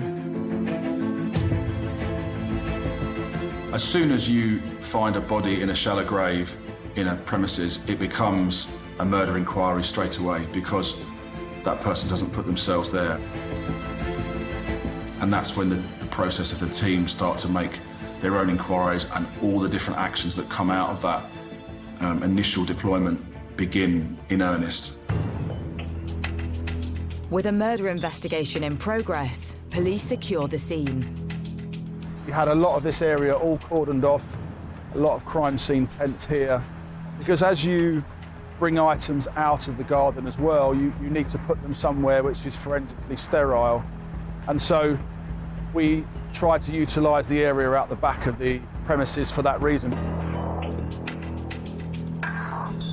So here really behind the house, the alleyway that we used, and trying to set up a forensic retrieval here was quite difficult because the wind was so strong that it was hard. And obviously knowing how detailed you've got to be and how, to avoid any contamination because it is windy, and also you're dealing with an outside scene, it's particularly more complex than you would expect an inner scene to be.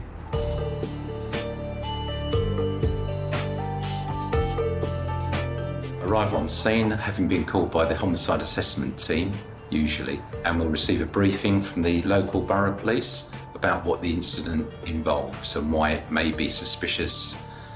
Once we've had a briefing, we'll be wearing protective clothing, mask, overshoes, gloves, scene suit, and entering the scene to look for to see what has occurred. The crime scene manager is in charge of that scene forensically, whether they be physical exhibits that are taken out of a premises or whether they are swabs or fingerprints. They're in charge of running that scene.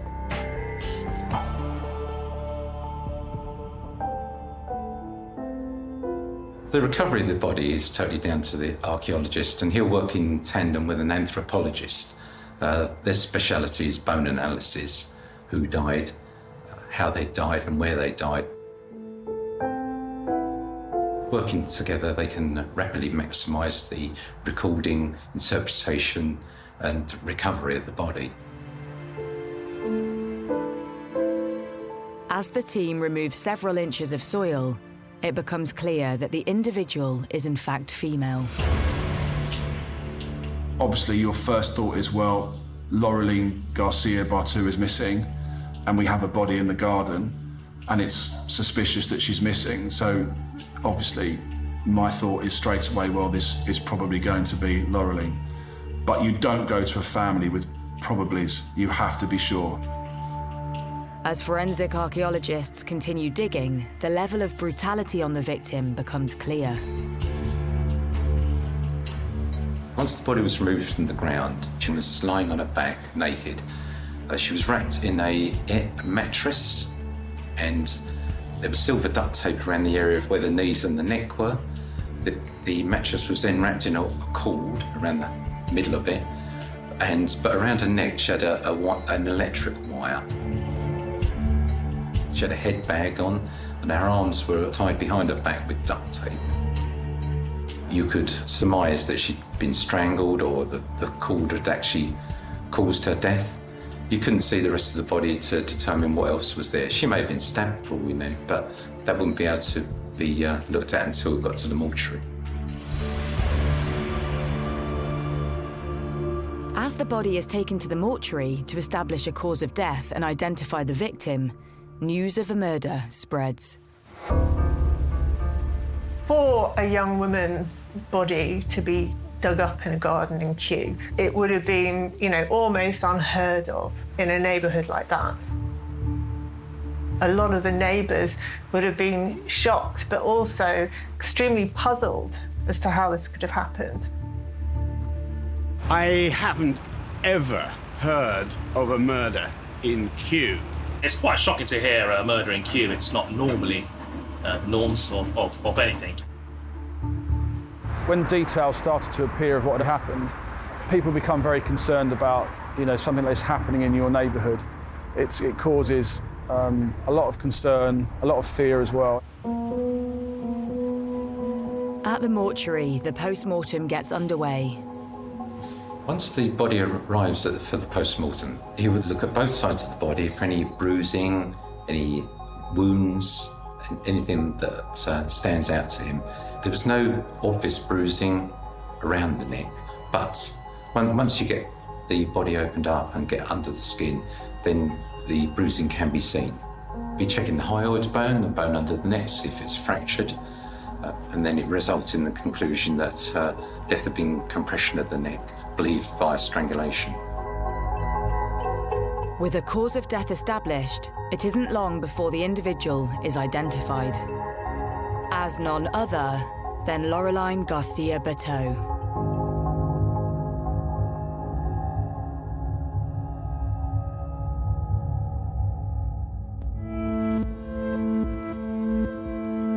I was in my car alone, and I just remember that it was Laureline's mother I had on phone. So I just say the word, is it her? Is she dead? And I hung up. I remember I screamed. I never screamed like that. It's taken a part of me. She was like my little sister, you know? It's taken a part of me.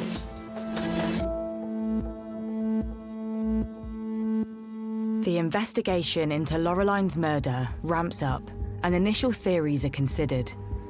Could this be a burglary gone wrong? It's a very attractive area for a burglar because there's a lot of assets there. So if someone's forced their way into the address and killed somebody, and then that person has disappeared, we need to identify them as soon as we can. So we'll be looking to make a light source examination, any finger marks that are not seen to the naked eye. Fingerprint examination. We'll be looking for any DNA that we can find, possibly cigarette ends. Things have been moved by the suspect. He may have opened drawers, cupboards, so we'll be looking to examine those, DNA. He may have cut himself somewhere, so he may have drops of blood that he's left behind. But a closer examination begins to cast doubts on a suspected burglary. If it had been a burglary gone wrong, you wouldn't expect them to hang around and attempt to hide the body in the way that it had been. Police take into consideration Laureline's plans to move home around the time of her murder. Could the movers have been involved? Could it have been a handyman that had, come round and helped box up her belongings? After making their inquiries, police discover that no removal firm had attended the address. So focus switches to Laureline's personal life. Certainly from her communication with her friends, it was suggested that when she'd last spoken to her sister-in-law, she was looking forward to going on a date with a vet that she'd met. But it was very unclear whether that date had actually taken place or who he was, even. There was very little information given. Who had she been talking to online, on dating apps? Maybe she met somebody else. That was certainly something that could be unravelled through looking into her mobile phone and computer. Police decide to try to look into Laureline's last movements to see if they hold any clues. You look at things like Laureline's finance, so where has she spent money, which indicates that she might have been to a certain place, like a restaurant, which we found out on Friday the 1st, she'd been to a restaurant, and then that venue itself has CCTV. The CCTV shows Laureline dining with a man, with the pair holding hands. And inquiries with those closest to Laureline soon identifies him. Laureline was in an on-off relationship for quite a number of years with a man called Kirill Belarusov. And this relationship had been going on for 8+ years, but had kind of fizzled out a couple of years beforehand, but they still saw each other on and off. And so they were aware that Kirill was in the UK as an Estonian national in the UK to come and help her move that weekend. Police continue to scour CCTV around the area. Both are later seen on bus CCTV, heading in the direction towards Laureline's home in Kew. It seems Kirill may have been one of the last people to see Laureline alive.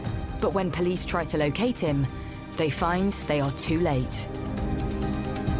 They had discovered that Kirill was actually no longer in the UK. He had flown to Tallinn in Estonia. Belarusov has left the country.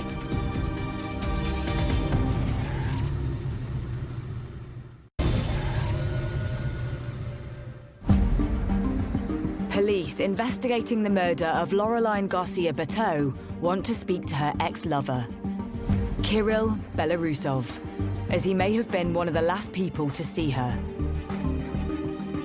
But police discover that he has left the country. The CID officers got in contact with Kirill Belarusov via a telephone number they had for him, which was given to them by the family. And they made contact straight away. He behaved like he didn't know what had happened, and the last time he saw her, she was alive. Kirill tells police he was helping Laureline move on the Saturday, before she left Kew to move to a new address. But when asked further about this last encounter with Laureline, he doesn't give clear answers. He was being obstructive, in our opinion. He kept avoiding the question. I wanted him back in the country because I wanted to speak to him face to face, but he kept making excuses why he wasn't coming back, or saying, yes, I'm just going to sort it out, and then nothing would happen. He could do everything he could to come back. He was saying he'd be back on one day, that day would go past, we'd ring him and he'd say, I couldn't make it, I'm going to do another day, and this just kept pushing back and pushing back. And you get to a point where you think, well, that's enough. I know he's trying to avoid him coming back. I think the fact that Belarusov is not keen to help the police in their inquiries, considering that Laureline had been his partner for the best part of 10 years, is extremely suspicious. And the fact that he left the country around the time of her disappearance as well would have raised alarm bells. Kirill Belarusov soon became the #1 suspect in the inquiry. But with Kirill refusing to come back, police need to apply for an extradition order. The police have a fairly complicated process to get someone back from another country. The British police can apply for a European arrest warrant, which is what they did. So they applied to get Belarusov back from Estonia, where he was at the time. But for the Crown Prosecution Service to agree, the police need to prove they have enough of a case against Kirill. When you get a European arrest warrant, as this was, when you bring them back into the country, you have no power to interview them. So you have to do everything without asking them a question, which is very, very difficult because you're not giving, firstly, someone the ability to explain, but also you have to reach that threshold of evidence, which means that as soon as they set foot back in this country, you can charge them straight away with the murder. With police needing to build a firm case against Kirill, they start to dig into his life. I met Kirill whilst working in a nightclub. It was called Egg, and we started working together, and that's how we met. Kirill was very charming. He was very nice. He was not, arrogant or trying to tell his side of the story. He was always waiting for you to ask a question before bragging or saying anything. Kirill told me about Laureline when we met. He didn't say her name, but he mentioned that he had an ex-girlfriend that he was really in love with, and that they broke up. But Sabrina recalls how Kirill later spoke in more detail about his and Laureline's relationship and claims she had cheated on him. He mentioned that he'd had cancer before and that he couldn't have babies anymore, and that one time his ex fell pregnant and she didn't know that he couldn't have babies, and that's how he found out that she cheated, and that's how the relationship ended. He would always say that it was his fault and that she was very caring and that it was hard on her, the fact that he had cancer. So he wasn't blaming her, but he was saying that's how they ended it. Sabrina remembers the last time she saw Kirill before he left the UK for his home country of Estonia. The last time I saw Kirill, he told me before that he was going to die, that his cancer was terminal, and that was the last time I was ever going to see him. He said he sold his house, I'm about to die, let's go dinner. And I went to that restaurant crying. I cried most of the night saying, I'm going to lose my friend.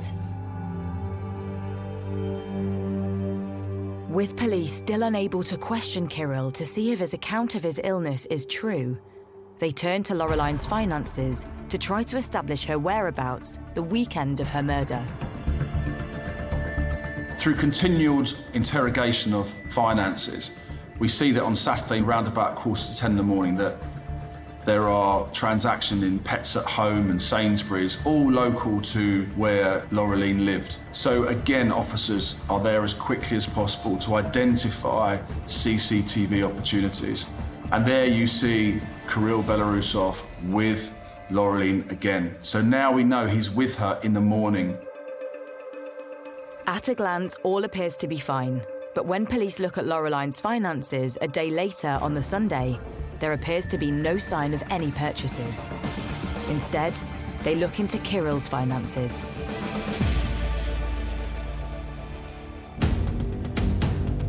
So we start to look at transactions that Kirill might have made as well. And what you could see on Sunday, the 3rd of March, was Kirill had left premises and had gone to a local retail park, similar to where Laureline and he had been the day before. He'd been to Sainsbury's, been to Homebase, and been to convenience stores through that morning, and was purchasing items which were highly suspicious. They were the rubble sacks that matched the rubble sacks that were found on Laureline's body. He had purchased an axe, which we never found, and he had purchased soil, or compost as it was.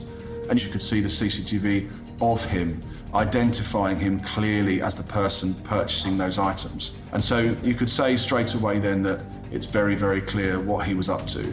That was now that Laureline had been killed, and he was thinking of ways to dispose of her body. With Kirill's behaviour raising suspicions, police approached the CPS. We had to go to the Crown Prosecution Service and prove what we had, using all of the information we had: CCTV, finance, witness statements, the crime scene itself, the condition of Laureline's body. And that was something which is very, very difficult, but we were able to prove at that point that we had enough evidence to secure an arrest of Kirill Belarusov. And that gives you the ability to get a European arrest warrant and bring them back. He was brought back on the 20th of March and charged with the murder of Laureline. Kirill Belarusov will go to court the following day, to a magistrate's court, where, because it's murder, they send it to the Crown Court, and then he's due to enter a plea some 8 weeks later. And that plea is not guilty. So we knew at that point we are going to trial with him at some stage in 2019. And as the case is prepared for trial, potential witnesses are called in by the police and prosecution. The police called me saying, we want to talk to you about your friend Kirill, and I thought they were calling me to say that he was dead. They told me he's been arrested, he's killed someone. I was in shock. I was like, are you sure that it is the right person? And they said, yes. You don't murder, you don't think that you knew a murderer?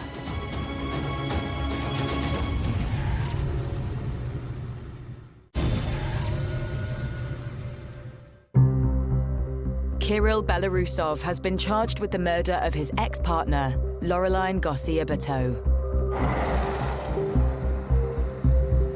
The trial begins at the Old Bailey in London, and the prosecution open their case against Kirill with DNA evidence from the crime scene. The flex that was used to tie Laureline's hands behind her back, you could see that flex on the floor in the living room where it had been cut. And indeed, the forensic testing showed that Kirill Belarusov's DNA was at the cut part of that flex. The jury hears of the early relationship between Laureline and Kirill. At the beginning, she called him my Superman. He's tall, very helpful, especially with women, you know. He came to spend a few days with Laureline at my home. He ate at my parents' table. He was a Superman, a good boy. And Kirill had even boasted of his career achievements to Laureline. He had told people he was a stuntman and that he'd worked on films with famous people like Brad Pitt, and that he was training people. We searched in the industries at Hollywood, and we searched in the UK IMDb to see where was he in these films, and they're always shown if you work on there. He was nowhere to be found. These were all complete and utter lies that he told everybody. But the lies did not stop there. He began to say to lots of people that he was sick and that he had 10 years left to live. He didn't talk much about his cancer. You would ask him questions and he would say, I'm bleeding from every hole. I've been puking for the last 3 days. I think it's just once where I said, if you don't mind me asking, what is the cancer? Where is it? And he said, oh, it's the pancreas, it's the liver area. And then the time after, he would be like, oh, it's spread everywhere. But he would never give any more details. He'd just say, I'm a guinea pig. They've opened me up and stitched me. They keep on opening me up. But he wasn't very specific. Laureline's mother, friend, and I found it very strange because he has nothing in front of us. When we saw Kirill, my wedding day, or for a holiday, we can't imagine he's sick. I've never known someone who had cancer. So when I saw him with a shaved head, I didn't question it. I didn't think he still had eyebrows. And I didn't know that you lose your eyebrows when you have chemo. We were suspicious about the lies. It's big lies, you know? We were suspicious. We tell that to Laureline. We explained to her to open her eyes, but she was in love.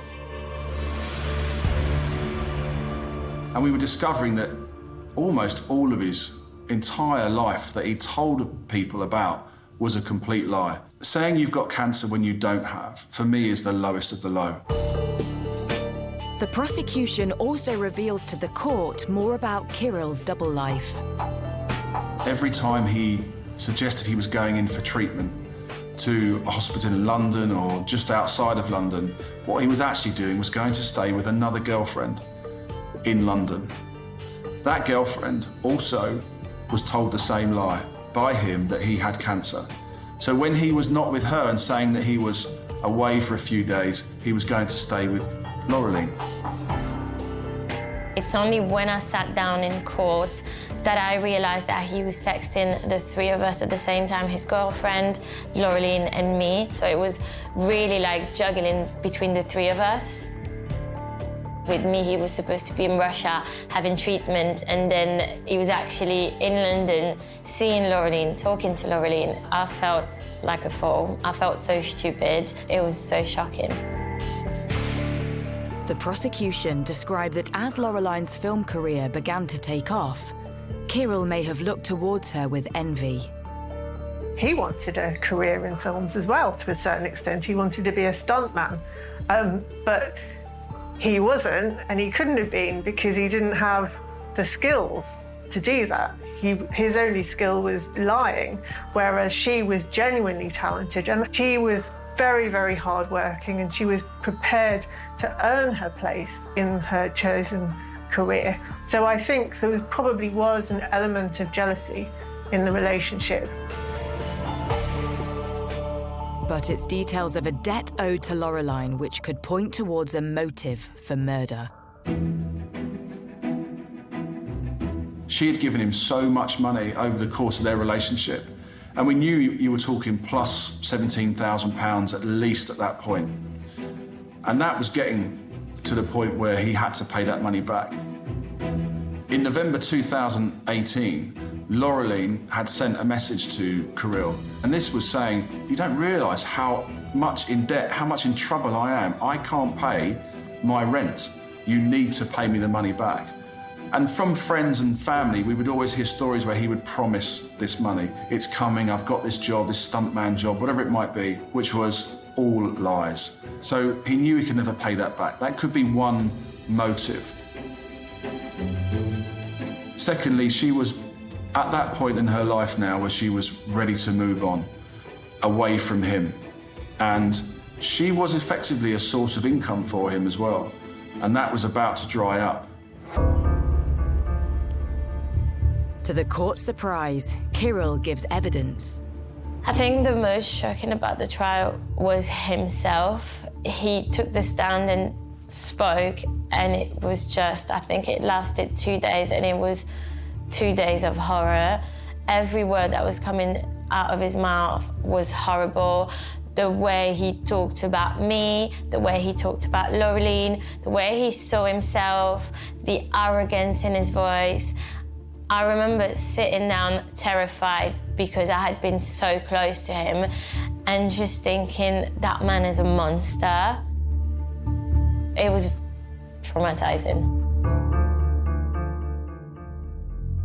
I always think about the people over the years that have been in front of you in a trial, and he's probably right up there as the most evil-looking eyes I think I've ever seen.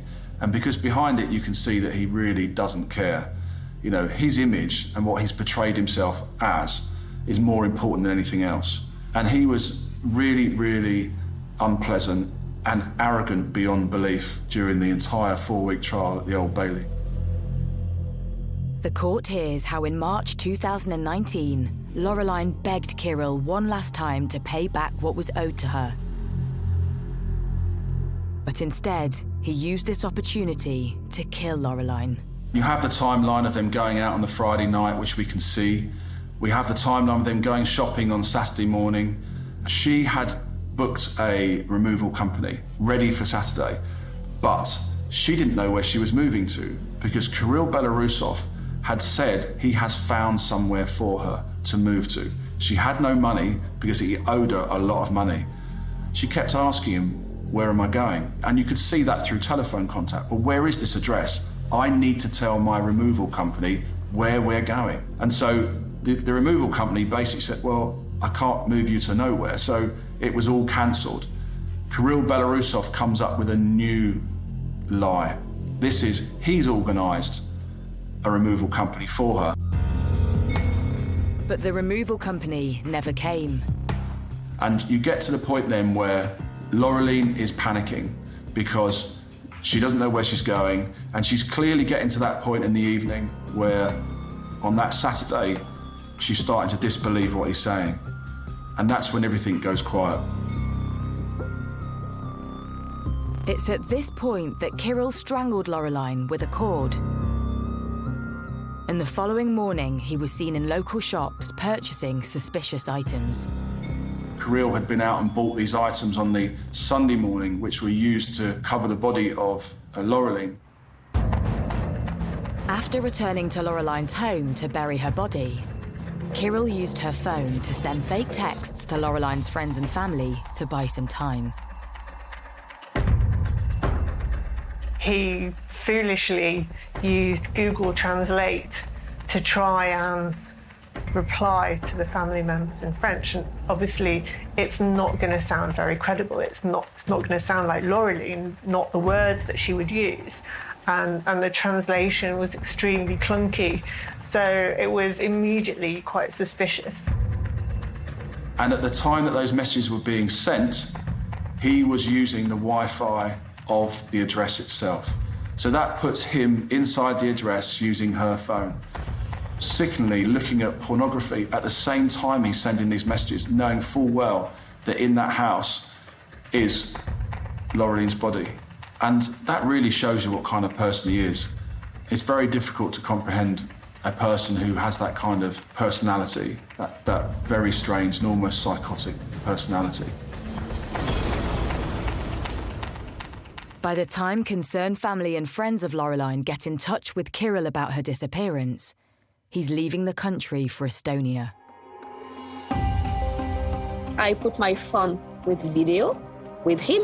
I saw that he was in the airport. So I asked him, you are in the airport and your lovely Lowline is missing. Why are you leaving? He has no explanation, but he leaves.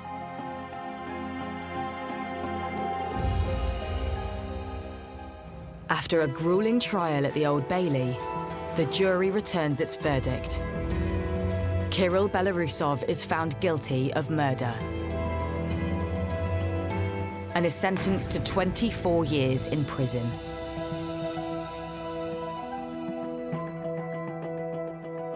About the verdict, we can't say that we are happy because our friend will never come again. But we are grateful for the jury and the judge to having seen him the real way he is and to not allow him to do that again to another woman. But even with Loreline's killer behind bars, the impact of his crimes are long-lasting. Today, we are more mistrusting. Today, when my friend meets a man, I want to know everything. I want to know where she is, the address. It changed all of our lives. This entire story definitely had an effect on me. He destroyed so many lives, not just Loreline's.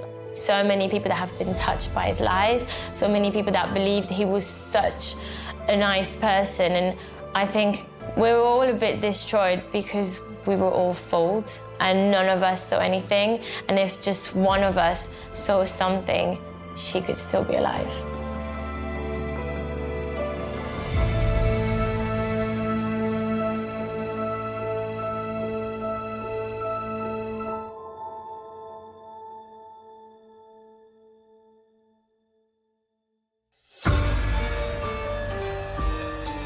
When a routine call to a house fire turns into the biggest murder investigation in Welsh history, you know you're in for a chilling ride. New Murder in the Valleys starts Wednesday at 9.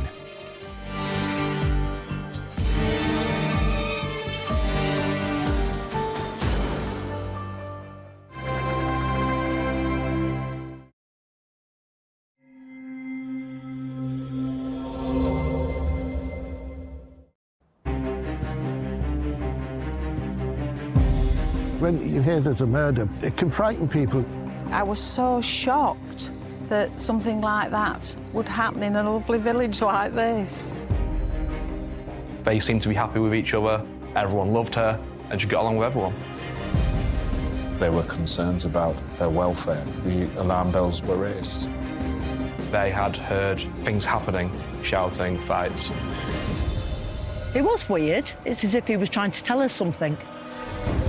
He went off on what can only be described as a drink and drugs binge. Ultimately, it led to the tragic death of a lovely, caring wife. Lovely woman who was taken away from us by a horrible, sadistic man.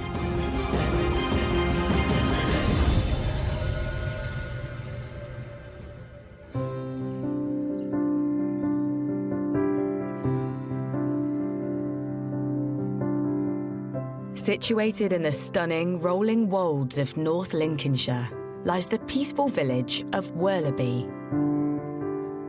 I've lived in Werleby for 48 years. It's a really nice, quiet village. Everybody seems to know everybody. We get on really well. Last year, we won the Best Kept Village. It's a nice little village, plenty of activities, plenty going on. It's so quiet, it's a little rural idyll, if you like. It's like going back in time living here. There's very little crime, it's beautiful, and it's a wonderful place to live for young families or retired people, and we've got all of them here. Friendly community, everybody seemed like pretty much okay, you know. There's a lot of people who help each other, so there is quite a lot of good community atmosphere. And it is a lovely place to live. It's really nice.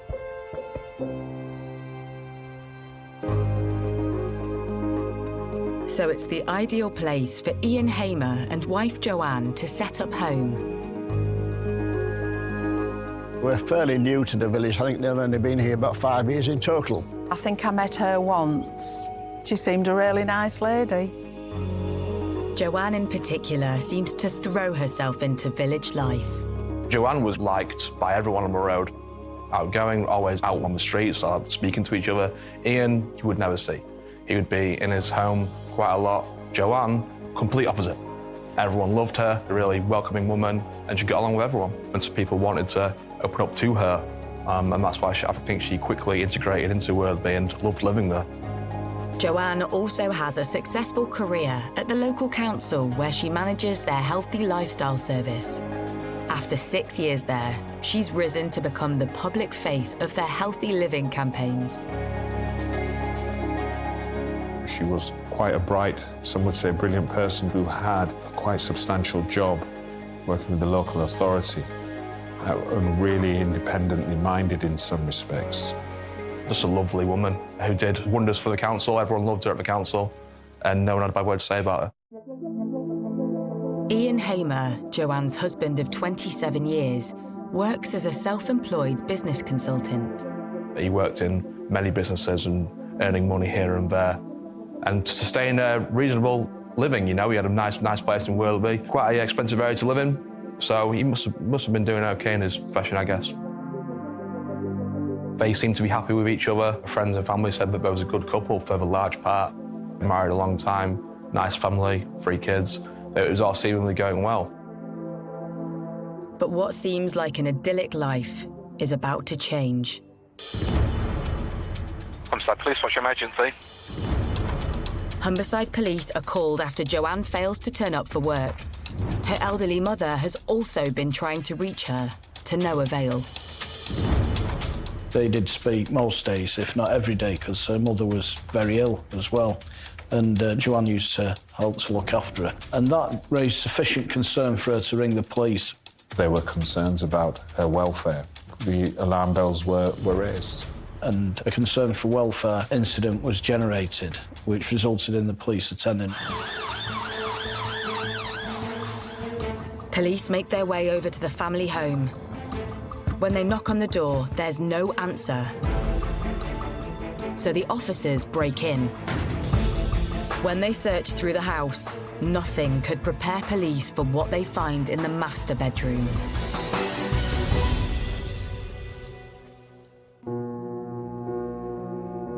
Joanne Hamer's lying lifeless on her bed. Medical professionals will have been called immediately. You know, monitors would have been placed on to see if there's any signs of heart trace or anything. Any chance whatsoever that resuscitation could take place. They had discovered she was dead. It's apparent she'd been killed from the scene, the way she was left. And there was blood at the scene as well. Joanne had been strangled by her dressing gown cord. That's when we're looking at securing evidence within that scene. Teams of police descend on Worldby. The quiet village has never seen anything like it. When I came back from work, there was police cars, vans, and I'm saying, what's going on? What on earth are all the police doing here? Something happened, and then when I got home and my daughter texted me and said she'd seen it, that there'd been a murder.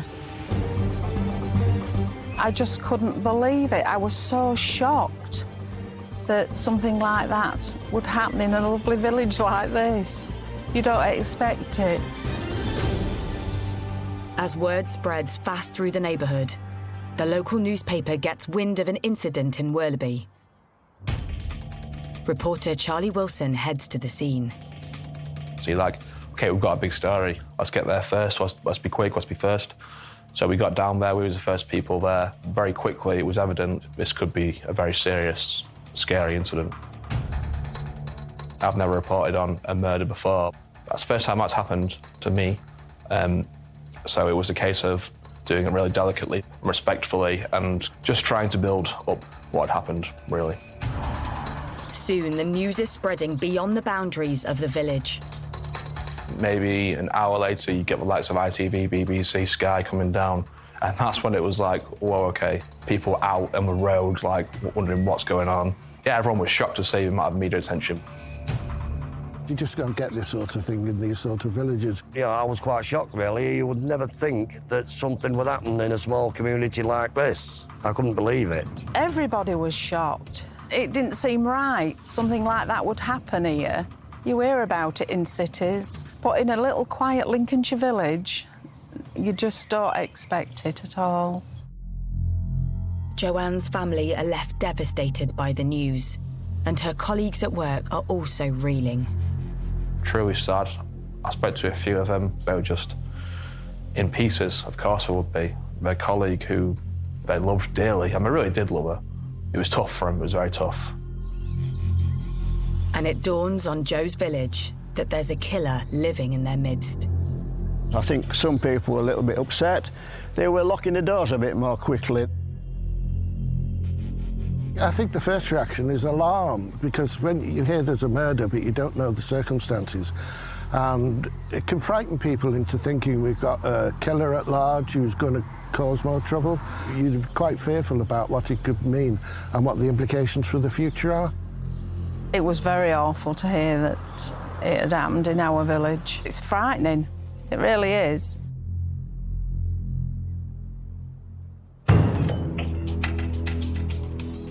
With fear spreading quickly throughout the village, Humberside Police needs to work fast to establish who committed this horrendous crime. And first, they look at Joanne's home life.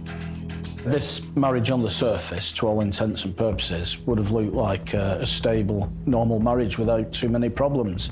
The reality was quite different. What I heard was that their marriage wasn't great by the people on the road who lived there, because they had heard things happening, let's just say, whether it be shouting, fights. It turns out Joanne and Ian had recently had a trial separation, but then Joanne decided to return to the family home. Joanne Hamer had sought to see if she could give the relationship one last chance. This was part of her trying to make the relationship work. This new information puts husband Ian in a new light. Maybe Joanne tried to keep certain things to herself to hide what was really going on at the home to save her marriage. With Ian Hamer nowhere to be seen, police suspicions are starting to build. We do know in this particular case that a neighbour had reported an argument in the morning between them. I spoke to the woman who heard the incident at around 4 o'clock in the morning, around that time. She had heard screams, shouts for help. And then the argument ceased. Police launch an urgent public appeal to help them find Joanne's husband. They need to track down Ian Hamer, and fast.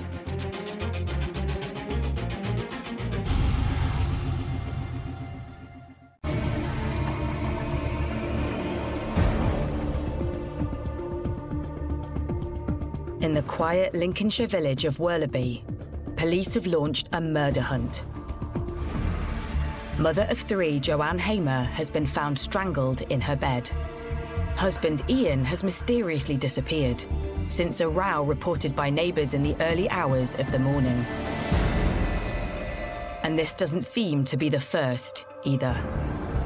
I guess people on the road had heard these things where it really went bad, to say the least. None of the neighbours who I spoke to liked him at all. With Ian Hamer now under suspicion, Humberside Police make an urgent appeal for his whereabouts.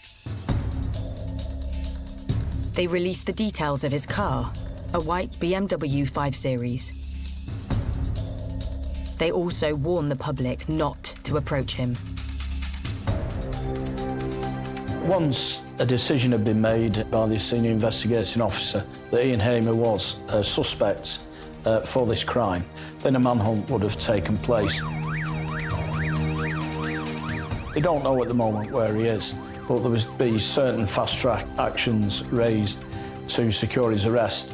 You know, checks with family and friends. Where does he usually go to? Where does he work? Checks with hospitals as well. If he's got a mobile phone, has he made any calls? We may be able to cell site to where he's located and instigate an area search. He's clearly got use of a vehicle in this case. So, you know, we've been putting the vehicle details onto the automatic number plate recognition, the ANPR system. And as soon as that vehicle passes an ANPR camera, then that will send an alert to the police. All these inquiries made to trace and arrest Ian Hamer. He plainly was the last person with her and had disappeared from the scene. So the investigation then was focusing on building that picture around what had happened between them. And then going further back, what had happened between them, not just on that night, but also in the period leading up to this.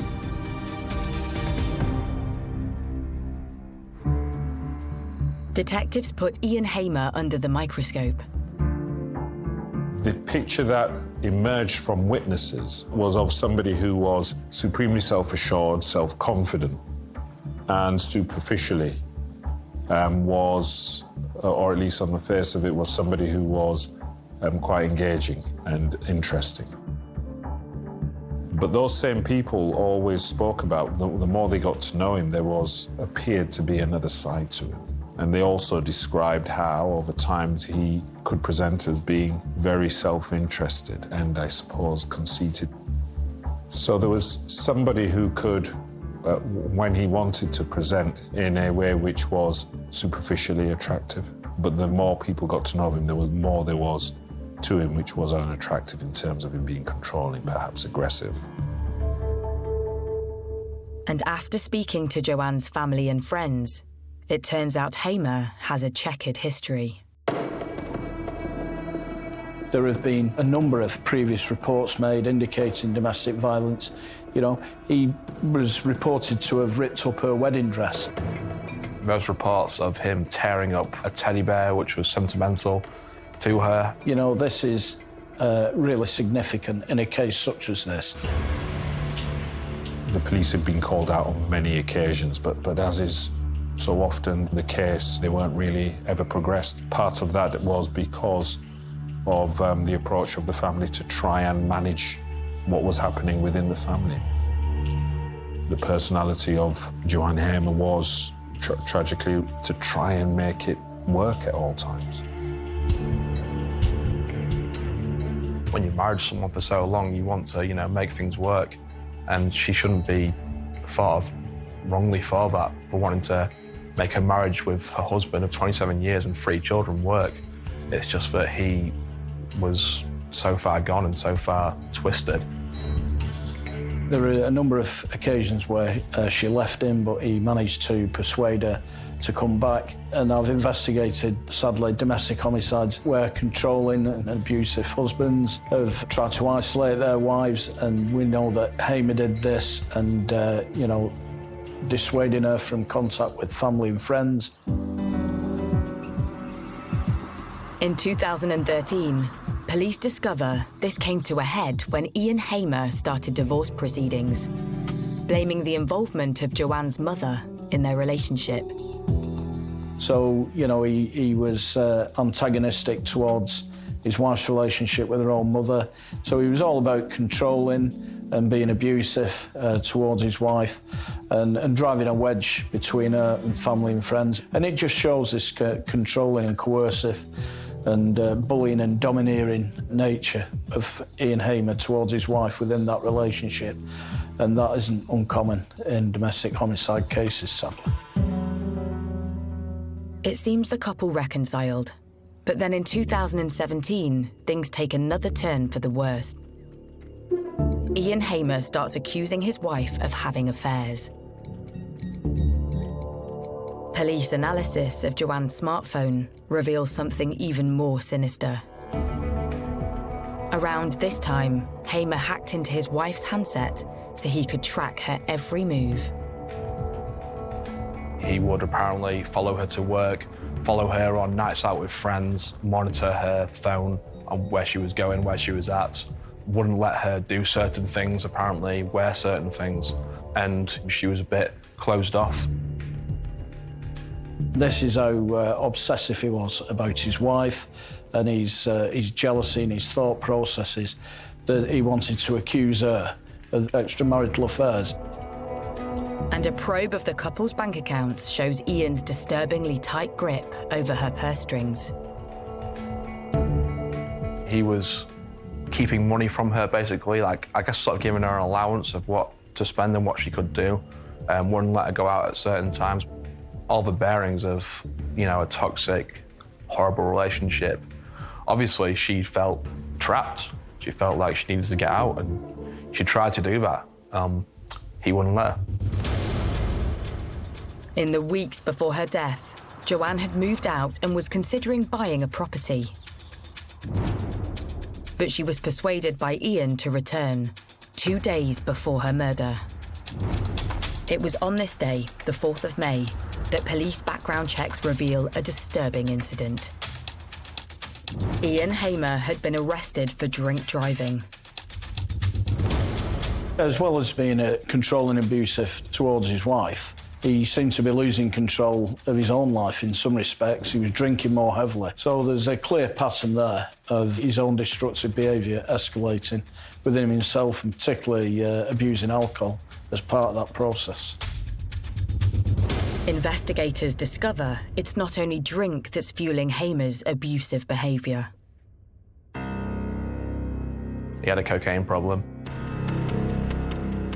that had become prevalent in his life over the last 2 or 3 years, and that became worse and worse and worse. When he picked up this addiction, maybe his personality changed because of that, and his health, mental and physical, deteriorated.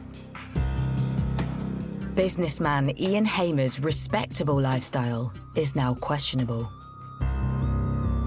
And when they learn what he did in the hours following the estimated time of Joanne's murder, they're convinced they have the right man. Soon after that last blazing row reported by neighbours, Joanne's mother said she had an unsettling phone call with her son-in-law. When family members tried to contact her the following morning, he told them that Joanne Hamer couldn't speak to them because she was unwell, and as he framed it, she had a sore throat. Chillingly, police believe Joanne was already dead when Hamer made that calculating comment. Just, like, sick. Like, strangle her, and then you got to tell her mum that she can't come because she's got a bad throat. Like, sadistic. Like, horrible. When you hear that, it's just like, I don't know what to say. Horrible. And it appears Hamer used the same story again. His son had attended at the marital home at a time when Joanne Hamer was probably dead, and that's when he first introduced that concept of her having a sore throat, when he knew she'd been strangled and she was probably dead. He also told his son as well, when he was at the house, to go and buy some lozenges because his mother was sleeping, she had a bad throat, knowing full well that he'd strangled her, which, now we know what happened, was particularly chilling in this case. To say that she'd got a bad throat, I mean, how callous is that? And therefore the question is, was that him being cruel or was it him buying time?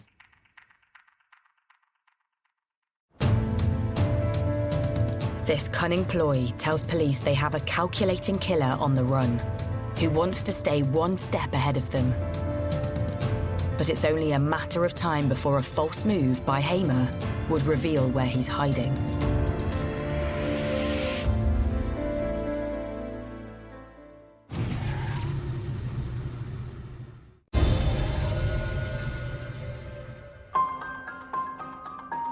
Worleby, North Lincolnshire. Murder suspect Ian Hamer is on the run after his wife Joanne is found strangled in their bedroom. And this is a man who, at this point, everyone in the area is looking for and knows that, okay, this is a manhunt.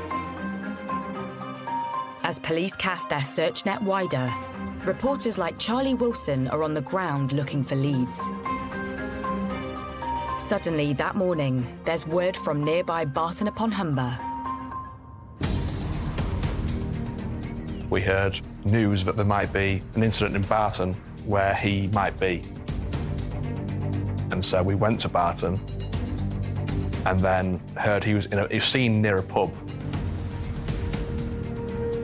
Barton is about 8 miles away, and it's quite big, quite a lot of people, so it's the obvious place to go. You've got the Humber Bridge. From the Humber Bridge, you've got the whole of Yorkshire to go into and disappear. It would be a logical place to go.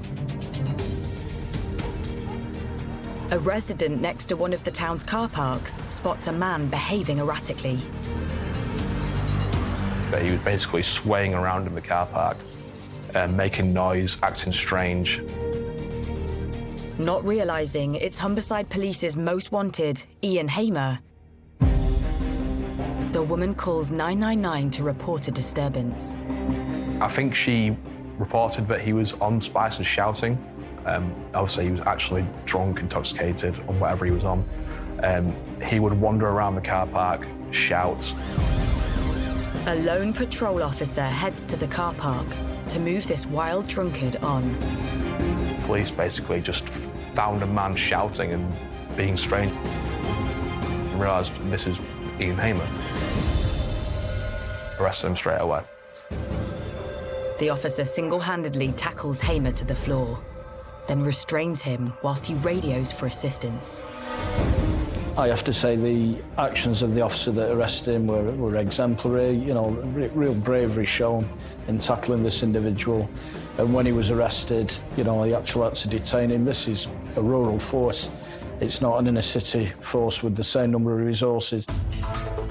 Meanwhile, roving reporter Charlie Wilson is close by. Suddenly, he's alerted to the breaking news. A woman sent me a picture of a man on the floor being sat on by a police officer. Okay, that's our man.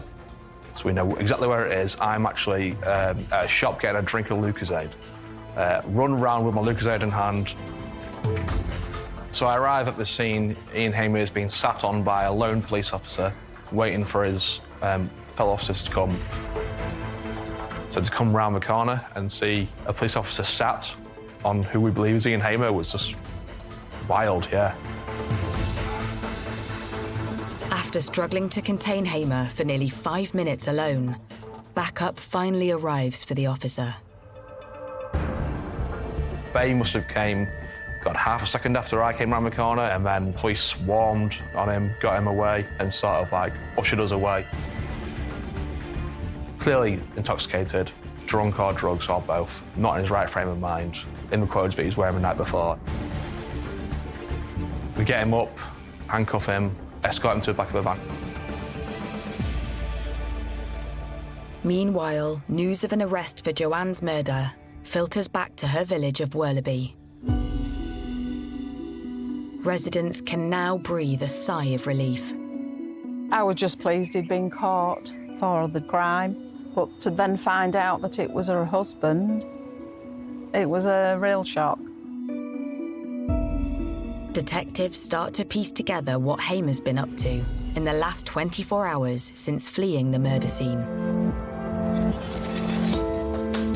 He went off on what can only be described as a drink and drugs binge. We know that from the inquiries that were made.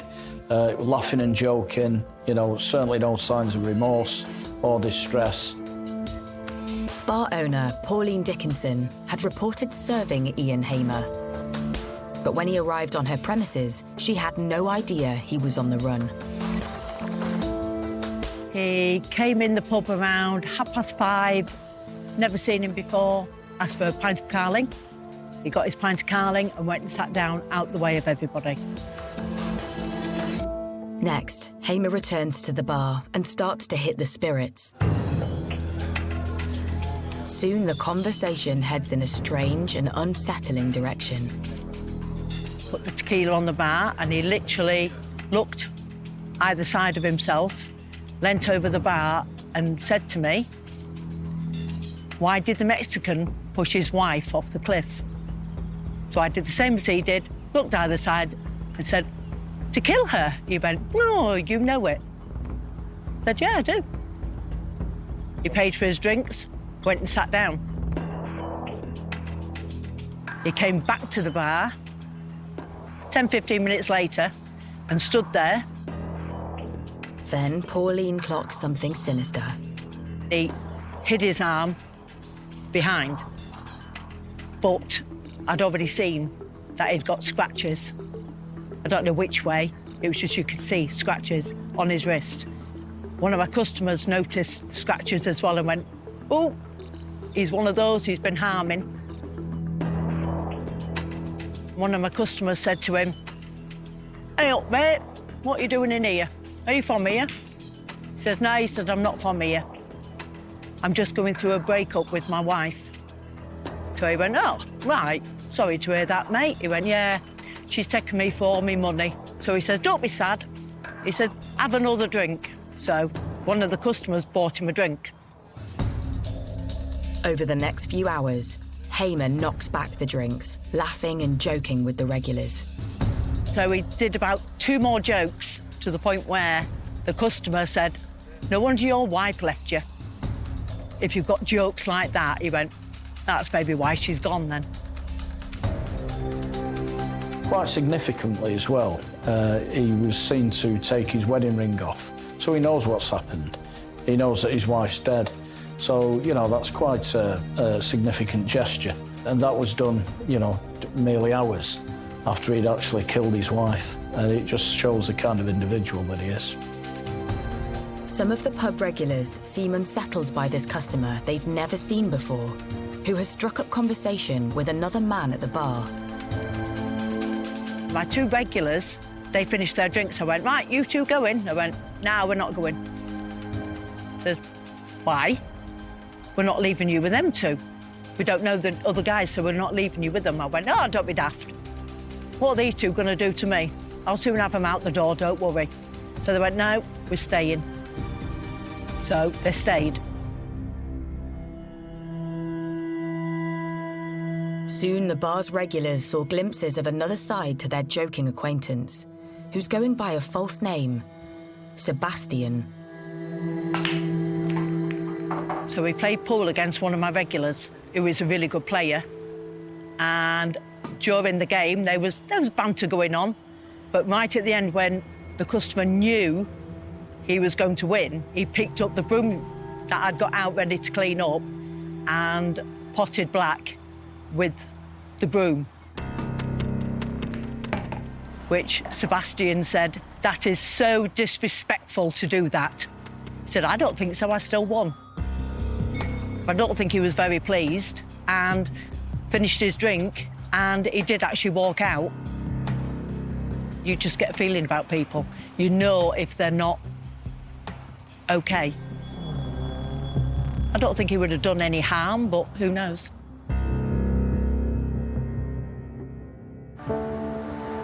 Next morning, Pauline's alerted to the terrifying news on Facebook that the customer she had served the night before isn't called Sebastian, but Ian Hamer. And he's wanted by police for murder. My reaction was, oh my God. So I phoned a policeman that I know, and within 5-10 minutes, I think, they'd got him.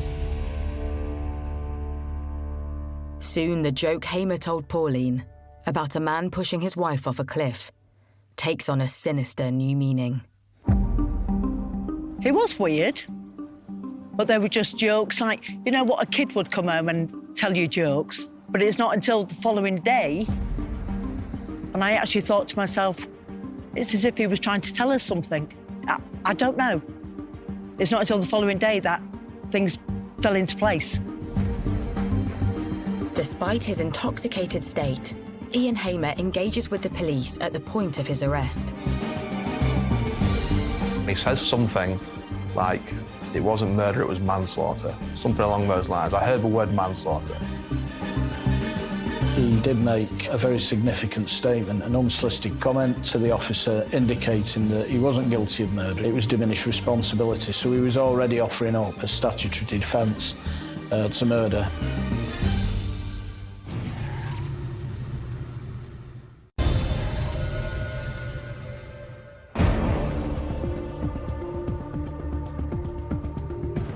After 24 hours on the run, Ian Hamer has been arrested in North Lincolnshire on suspicion of murder. Just hours after killing his wife, Joanne, Hamer was spotted in Pauline's bar, just 7 miles away from the crime scene. You just would not have thought he'd actually killed his wife and just come blazingly into a bar a few miles away having a drink. When you hear them things, it's like, really? Could you be so cold-blooded and heartless? When police take him in for questioning, Hamer repeats his claims that he committed manslaughter due to mental illness. But one throwaway comment soon after his arrest suggests this is a cunning ploy to reduce any impending prison sentence. And what was a telling piece of evidence? He said to the officers who were tending to him, this was manslaughter, and asked this question: have we done enough for diminished responsibility? This was a man who was trying to present a picture of being so mentally unwell that he was not to be held fully responsible for his wife's death.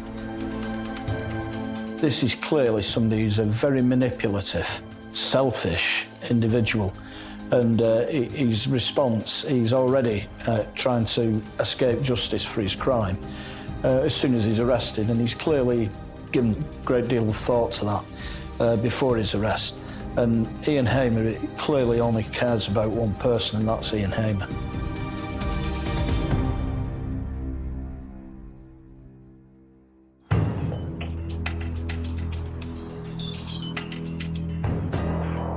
In spite of Hamer's claims, he's charged with his wife's murder.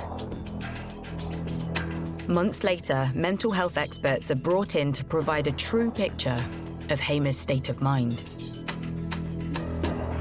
After his arrest, he was subsequently interviewed by two psychiatrists to explore whether there were any mental illness elements that would lead to diminished responsibility. They ask him probing questions about his relationship with wife Joanne. He began to present what was ultimately going to be his defence. He accepted he had killed her. But in the context where he said he didn't want to do it, and used the phrase that it was some sort of psychotic episode. Then Hamer starts to go on the offensive, claiming he is the real victim in the abusive marriage. Ian Hamer claimed that his wife had taunted him to say that their children weren't his. He'd made a slur on his wife's character, saying she was engaged in extramarital affairs. There's no evidence of this. He would say that she would see other people, that she would be on dating apps and she would find other men more attractive than him. And anyone who knew Joanne knows that that's just completely laughable and a joke. She was the most loyal woman you could meet. Just sort of making up excuses in his head, I guess, to find ways and motives to do what he did. Then his claims turn even more extreme. He made plain that he was himself a victim of domestic abuse. You know, he claims that she hit him over the head with a shoe. We've got no information about any injury, or certainly any serious injury to him. He claims she threw a phone at him. Again, there was no injury that we're aware of to support that. This was all seen as a tissue of lies. And clearly the people that knew Joanne had not seen any evidence of this whatsoever. And the only person who could suggest that this had taken place was Ian Hamer himself. But soon, the psychiatrists start to uncover Hamer's true colours. What was actually found by two psychiatrists, one diagnosed him with morbid jealousy and one with obsessive jealousy. But clearly, there wasn't an element of diminished responsibility for his actions. From the facts we know about the case and his behaviour and his actions, come as no surprise, because we can see the way that he jealously controlled his wife's movements and behaviour, you know, a real controlling nature. And when detectives scan Hamer's smartphone, the picture he painted as the victim starts to crumble. Just days before Joanne's murder, they find texts he sent to another woman promising jewellery.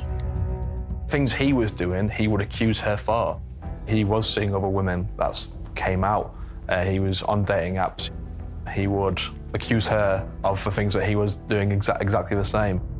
We do know that Ian Hamer had affairs, he had one-night stands, and he accused his wife of the same. There's no evidence to suggest that that was the case. But investigators are blown away when they uncover the name Hamer uses on his dating profile. It sounds strikingly familiar. He'd use a fake name. Sebastian, apparently. He would use to women wherever he was going to maybe go out on these dates and meet people. And yeah, to use a fake name, like you're obviously up to something that's not good. 15 months after Joanne's murder, husband Ian Hamer is finally put on trial at Hull Crown Court. He pleads guilty to manslaughter on the grounds of diminished responsibility. But the prosecution sets out the case for cold-blooded murder. So it was a consideration for the jury whether that was a man demonstrating real symptoms of mental illness, or whether it was somebody using any illness to formulate a defence. The court is told the torrid details of the abuse Hamer inflicted on his wife. The question that was raised with the jury is whether or not, by the time of the killing, he in effect wanted to get rid of his wife so he could move on, but he needed control of that situation, and that's how we presented the case. As the trial progresses, even Hamer's own children take to the stand against their own father to describe the abuse suffered in their own home. One of them spoke of being aware of that from a very young age. It had become increasingly toxic and abusive. You then see the horrible human side of this, because they're being required to give evidence against one of their parents, and in circumstances where they've lost the other one. And for them, there's no good outcome to any of this. Following a heart-wrenching 3-week trial, the jury retires to consider their verdict. The verdict of the jury was that Ian Hamer was guilty of murder. Therefore, they rejected that idea that his mental state was such that he was not able to exercise proper judgment and control. He designed everything, including his response to the arresting officer, to make out that this was the case, that it was diminished responsibility. Thankfully, the jury didn't buy that, and they saw through Ian Hamer's excuses for what they were, just excuses. Hamer's jailed for life with a minimum of 22 years. At the time of sentencing, the judge takes into account the years of domestic violence Joanne suffered at the hands of her husband and his abusive control over her finances. The judge actually commented that he believed that one of the main motives in this case was he was afraid if the relationship ended that he would lose a significant amount of money. Money to which Joanne, in the law of England and Wales, was entitled to. Those were the family finances that should have been split accordingly. He didn't want that to happen, and he murdered his wife as a result. Kill someone, go out drinking, using drugs and joking about what he did. He obviously deserves to be locked away for the rest of his life, and I'm glad that's the case. Killers like Ian Hamer are so manipulative and so self-centred, and ultimately it led to the tragic death of a lovely, caring wife. Well, there's only one person to blame for that, and it's Ian Hamer.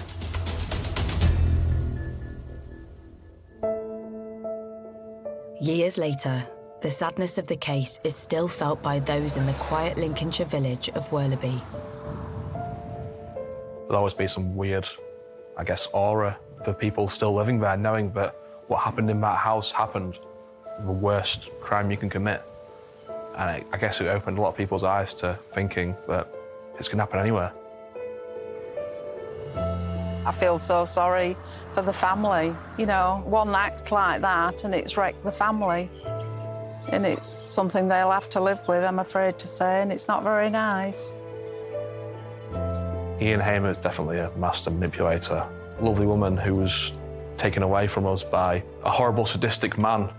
It was something you never expected to report on, especially in Worleby. I never met Joanne, but I know she's a lovely woman. I know that, you know, she deserved a lot better than Ian Hamer.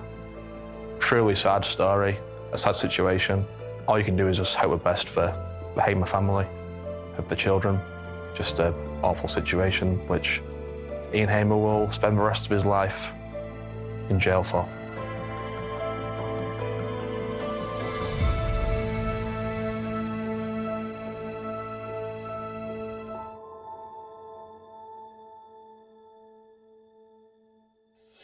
Experience the power of science to crack a crime. Forensics Catching the Killer is new Friday at 9 on Sky Mix.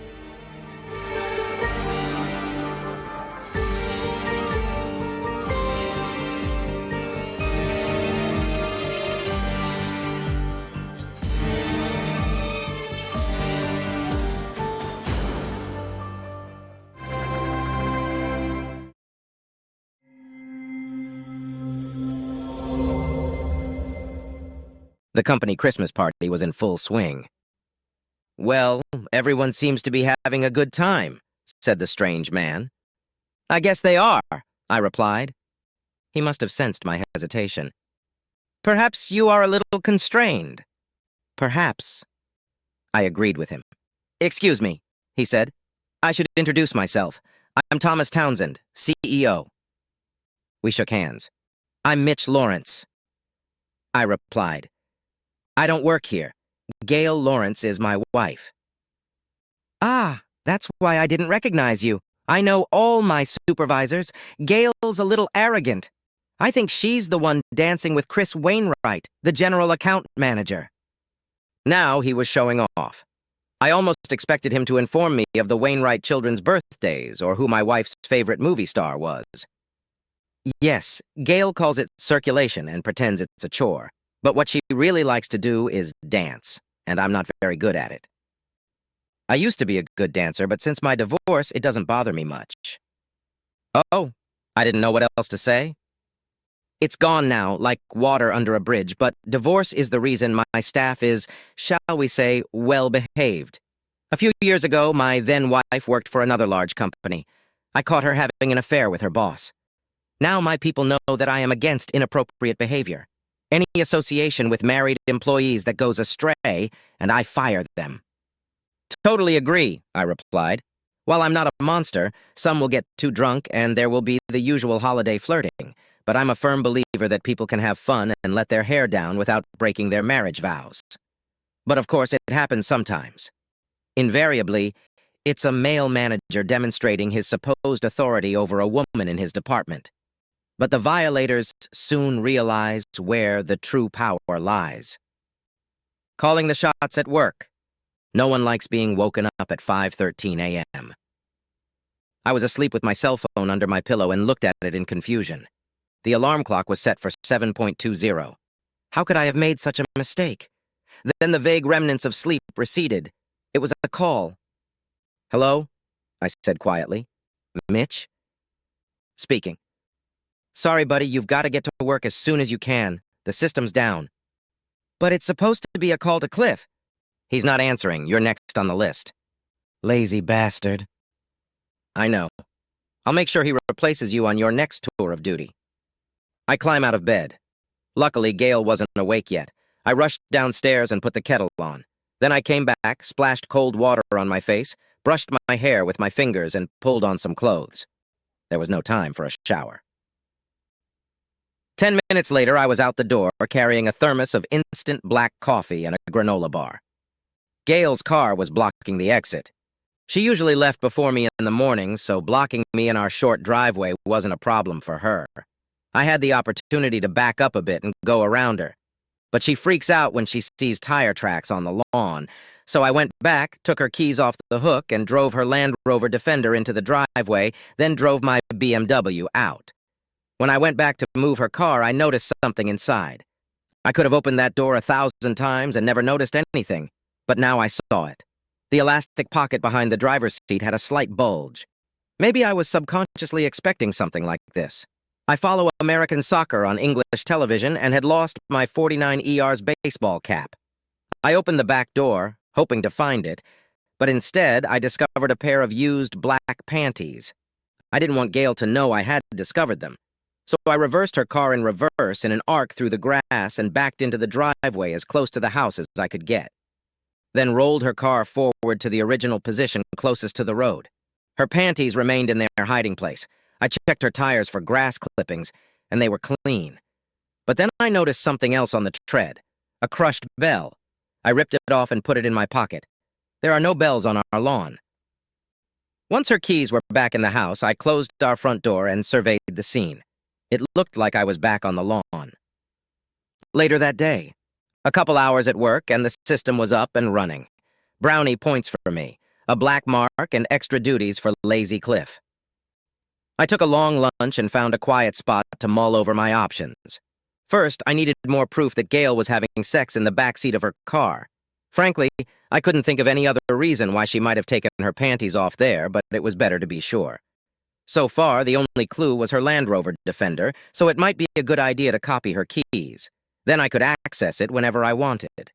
She must have known her CEO's politics, so she was unlikely to sleep with a coworker. But who knows what else might be hidden in the car. I pulled a bell from my pocket and it jogged a memory in me. I'd picked a bunch for my mom when I was a kid, but by the time I biked home, they were almost withered. I don't think it's allowed to pick them these days. I read somewhere that Britain grows half the bellflowers in the world, and many of them are nearby in the Loxley Woods. They're not far from us, and the flowers will be in bloom until the end of May. I wonder if that's where Gail's bellflower came from. Isn't that where she had her date? It's quite a long walk to get there, but the bell was in the tire. Her job sometimes requires her to visit construction sites. It's not really any more off-road than the woods, but it can still be rough terrain there, too. I left early and stopped by Loxley's on the way home. It's a beautiful place. There was a romantic little clearing down to the creek. Gail and I had made love here several times, back in the days of strict parents and no available beds. Once we did it right in the middle of the flowers. It was one of our quickest sessions. It was damn cold that April. I smiled, remembering the bell crushed in the hollow between her buttocks. Had she really brought her lover here to relive those days? I looked at the blue carpet and thought I could make out tire tracks, but it might as well have been my imagination. Back home, the first thing I did was check the laundry basket. Gail's panties were now there, next to her tone-on-tone black bra, and no male stains. Did you drive across the lawn again? Sorry, baby, I got paged. Didn't mean to wake you up. I thought so. Saturday. I drove her into town on Saturday lunchtime. We drove my car so I could sneak her keys. She met a friend for lunch. They were planning to catch an afternoon performance of Riverdance. It was in the last 2 weeks of its show in our town, and she had long since stopped asking if I wanted to go with her, so she'd ordered a couple tickets from Trudy. Then they'd have dinner and take a cab home. I stood in the key shop and took the Defender keys out of the keychain. I studied the rest of them, and there was one I didn't recognize. Can you make a copy of one of these? I asked, holding out the smallest one. No problem, the guy said. It looks like a desk drawer key. It is. I confirmed and thought, thanks for the tip. Monday morning I called Gail at work. I'd like to have lunch, I suggested. Are you free? Sure, I have a meeting until 12:15, she replied. How about you come up here and eat in our dining room? The food is quite good. Perfect. I arrived just before 12 and said hello to her secretary. Hi, Jane. Oh, hi, Mitch. You're a little early. Gail's still in a meeting. Is it okay if I wait in her office? I'll just get bored watching you file your nails and play with your phone. Cheeky bastard, get out of here. The desk had 3 drawers on each side of the lap hole. The entire left side was locked.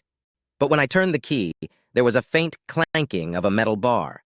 In the bottom, deepest drawer was a stack of folders marked Confidential. I didn't touch them. The middle one had a folding umbrella and sanitary towels, presumably for emergencies. But the top drawer was a veritable gold mine. There lay packages of condoms, one of which had been opened. On the one hand, they showed she was taking precautions. That might be some consolation to the injured party, which is me. On the other hand, they also show premeditation, which is no consolation at all. There was a cell phone and a credit card lying next to them, neither of which I recognized. Her regular cell phone has a Hello Kitty sticker on the back. I hate that animal, and Gail has one just to piss me off. This one had a Barclay card. Our regular cards are MasterCard. We don't even work at Barclays. I took a quick picture of the open box, and after playing with it for 10 minutes or so, examined the disposable phone. There were only 3 contacts there, under the names B, D, and H.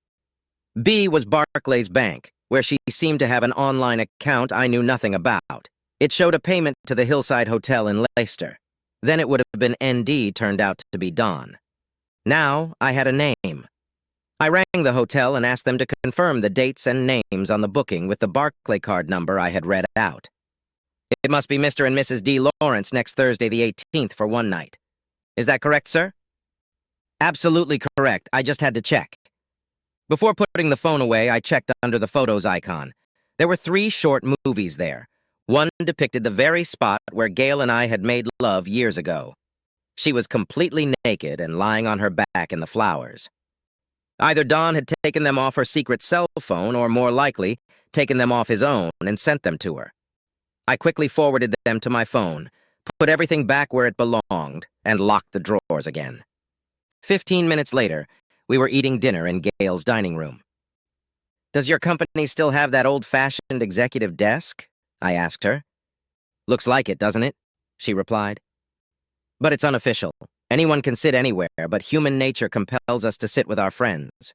Most lower ranks wouldn't want their managers sitting at the same table with them. Then they wouldn't be able to complain about them. So, who else is sitting at our table? There are a couple other managers, and Sally, my team leader. Jane is there with the other secretaries, but sometimes she sits with me. It's more informal than it looks. I caught myself looking around and wondering if Don was around. Her co-worker? Or maybe he was one of the directors at the big table. I certainly recognized Thomas Townsend and a few others from the Christmas party, but I didn't know any other names. Any trips planned in the near future? Funny you should ask. Next Thursday, I have to go and visit the site of a new office building in Leicester. They've had a big scare. Ever heard of concrete cancer? Vaguely. Well, the foreman's called in an expert. I have to witness his tests and sign the corrected paperwork. I won't understand everything he does, but the responsibility for the end result falls on him. They only need my signature because I was the one who turned down the original work. That sounds exciting, said I. Not at all. It's about as exciting as watching concrete being mixed. Most of the time, I'll have nothing to do. But they don't finish until mid-morning Friday. Then I'll drive straight home and be back by lunchtime. Back at work, I called Mr. Townsend. Of course, I got in touch with his assistant. Could I make an appointment to see Mr. Townsend, please? Soon, I don't care when or where. How do I tell him who wants to see him? Tell him it's Mitch Lawrence, and I want to discuss what he and I talked about at your Christmas party. Of course, could you leave me your phone number, please? I'll call you back. He called me an hour later. I shared my suspicions with him. I'll get right to the point, Mr. Lawrence said. Do you have proof of what you and I discussed? Yes, of course. Then I suggest that we discuss the subject no further over the telephone. Tell me where you'd like to meet tonight, and I'll be there. The Farrier Restaurant, 6:30. Great. And could you consult with your Human Resources Department before we meet? get the names of all the employees who have recently booked Thursday the 18th and/or Friday the 19th as a weekend? Will do. The Farrier Restaurant. What will you have to drink? He asked. I'll have a pint of Tasty Jack dry cider, please, Thomas, I replied. Ah, real cider, it's to my heart's content. I'll have the same, but call me Tom. We sat. The pub was quiet on an early Monday evening. I know there's that expression, you start and I'll carry on. And who's going to start first? He asked. You can start, you, Tom. I think I need to say more. He smiled. You're right. I don't have much more to say. I guessed why you asked about those dates because that's when Gail will be in Leicester on business. There are only 2 employees on vacation after the 18th and 19th. One is the marketing director, and I know for a fact that he is going on vacation to Hawaii. The other is Don Venables, who is new to Gail's department. I have a picture of him, if that helps. He handed me a standard head and shoulders shot. Thanks. I discovered that Gail has an extra phone. It has a picture of Don on it, though I doubt we'll recognize him from these pictures. I showed him 2 movies of him having my wife. There seemed to be no need to show her prostrate among the bells. He frowned. I was surprised. She booked her own room at the Leicester Hotel. Oh, we don't use company credit cards, although I can see now that it's a loophole that makes it easier to do careless things. I showed him a picture of Gail's desk drawer. Her desk, I presume? Yes. Do you know how old this Don is? According to our file, he's 19. Do you intend to divorce her? Yes, I will. But I'll be forced to pay alimony if she loses her job. I need your help. I'll do what I can. Thursday. At 8 o'clock that morning, I sat in Thomas's large office. Did she leave on time? He asked. Yes, she left early for the airport. I had planned to disable her car and drive her myself, but that would have complicated things too much. After all, I didn't need copies of her car keys, although a trip to the key cutting shop had paid off. Okay, did you manage to do the diversion? Yes, I found a spare cell phone in her travel bag while she was in the shower. I didn't want her to notice anything amiss in case she needed a last-minute check, so I removed the battery. Then I did the same thing with her regular phone. Excellent, he said. From East Midlands Airport, she would take a cab straight to Leicester. Not having a working cell phone may cause concern if she does find out about it, but it shouldn't affect her ability to do her job. Good, Thomas said. For my part, I've instructed the foreman at the construction site to introduce her to the major players and then send her to the hotel for lunch. Her main tasks begin this afternoon. The hotel management has agreed to let her into her room as soon as she gets there. They will give her a message to call your cell phone at exactly 1 o'clock. They will give her your number in case she forgets it. I suggest you turn off your cell phone until then. Good move. My number would be saved in her contacts, which she wouldn't be able to access. I've also had time to slip a couple private messages into her bag. Oh, that's interesting. Tell me about it. Sure, I replied. There's nothing personal in them. I put away all her underwear, though she'll have to find another partner when Don doesn't show up. And I left half a dozen printed frames from those movies I showed you. She'll get the message. And I didn't deem it necessary to mention that each picture also showed a pressed bell. So, barring socializing with young Venables, we're all set. He'll be here shortly. You wanted to see me, sir? Yes, Don. Have a seat, said the CEO. I'm sorry to interfere with your vacation, but I needed you specifically. Did you have anything planned? In fact, as we speak, I'm late for my train, sir, but I can catch something later. That's right. So this gentleman here is Mitch Lawrence. Don nodded at me and the color peeled off his face. And you can assume that anything he tells you to do has my blessing. Refuse, and you'll be immediately dismissed without recommendation. He gulped. You're coming with me to my house, I said, where I've delivered a dozen large flat boxes for moving. You're going to help me pack my wife's things in them and tape them up. I have your porn pictures, and you will place one on the top item inside each box before it is sealed. The removal guys are coming at 11:30 to take it all to storage. Then, I'll take you back here. If you keep quiet, Mr. Townsend might let you keep your job. Okay, I'm sorry. That's one thing I agree with you on, I said. Now from now on, Shut up. I intended to put a crushed bell on top of each picture, but I didn't need to share that with any of them.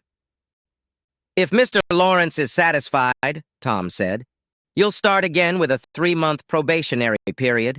Mrs. Lawrence will no longer be your boss. He nodded. At noon, I had lunch again in the staff dining room, this time at the management table. I caught surprised looks from several people who knew me, but who cared. Back in Tom's office, I turned on my phone at 2:01. There had been 2 missed calls recently, presumably from her hotel room. It rang again. I'm guessing what this is about, she began. So you've already unpacked? Yes. Well, I've packed all your things from home and they're in storage. They're waiting for your instructions as to where to send them. You idiot, you're going to get crushed in the divorce. I don't think so, Gail. You can come and check out whatever you have left tomorrow, but then leave. Wait till I put my buddy Tom on the phone. You're on speakerphone. What? Mrs. Lawrence, Mr. Townsend says, I borrowed your husband's cell phone. Do you understand me? Yes, Mr. Townsend. Good. I have seen photographic evidence of your adultery, and that is more than I need to fire you. However, your husband has asked me to make you an alternative offer. Tomorrow you return from your trip to Leicester and clean out your desk. On Monday morning, you will report to our branch in Aberdeen. I suggest you travel there by train on Sunday. We will reimburse you for 1 week's hotel accommodation. After that, you are left to yourselves. Do you understand?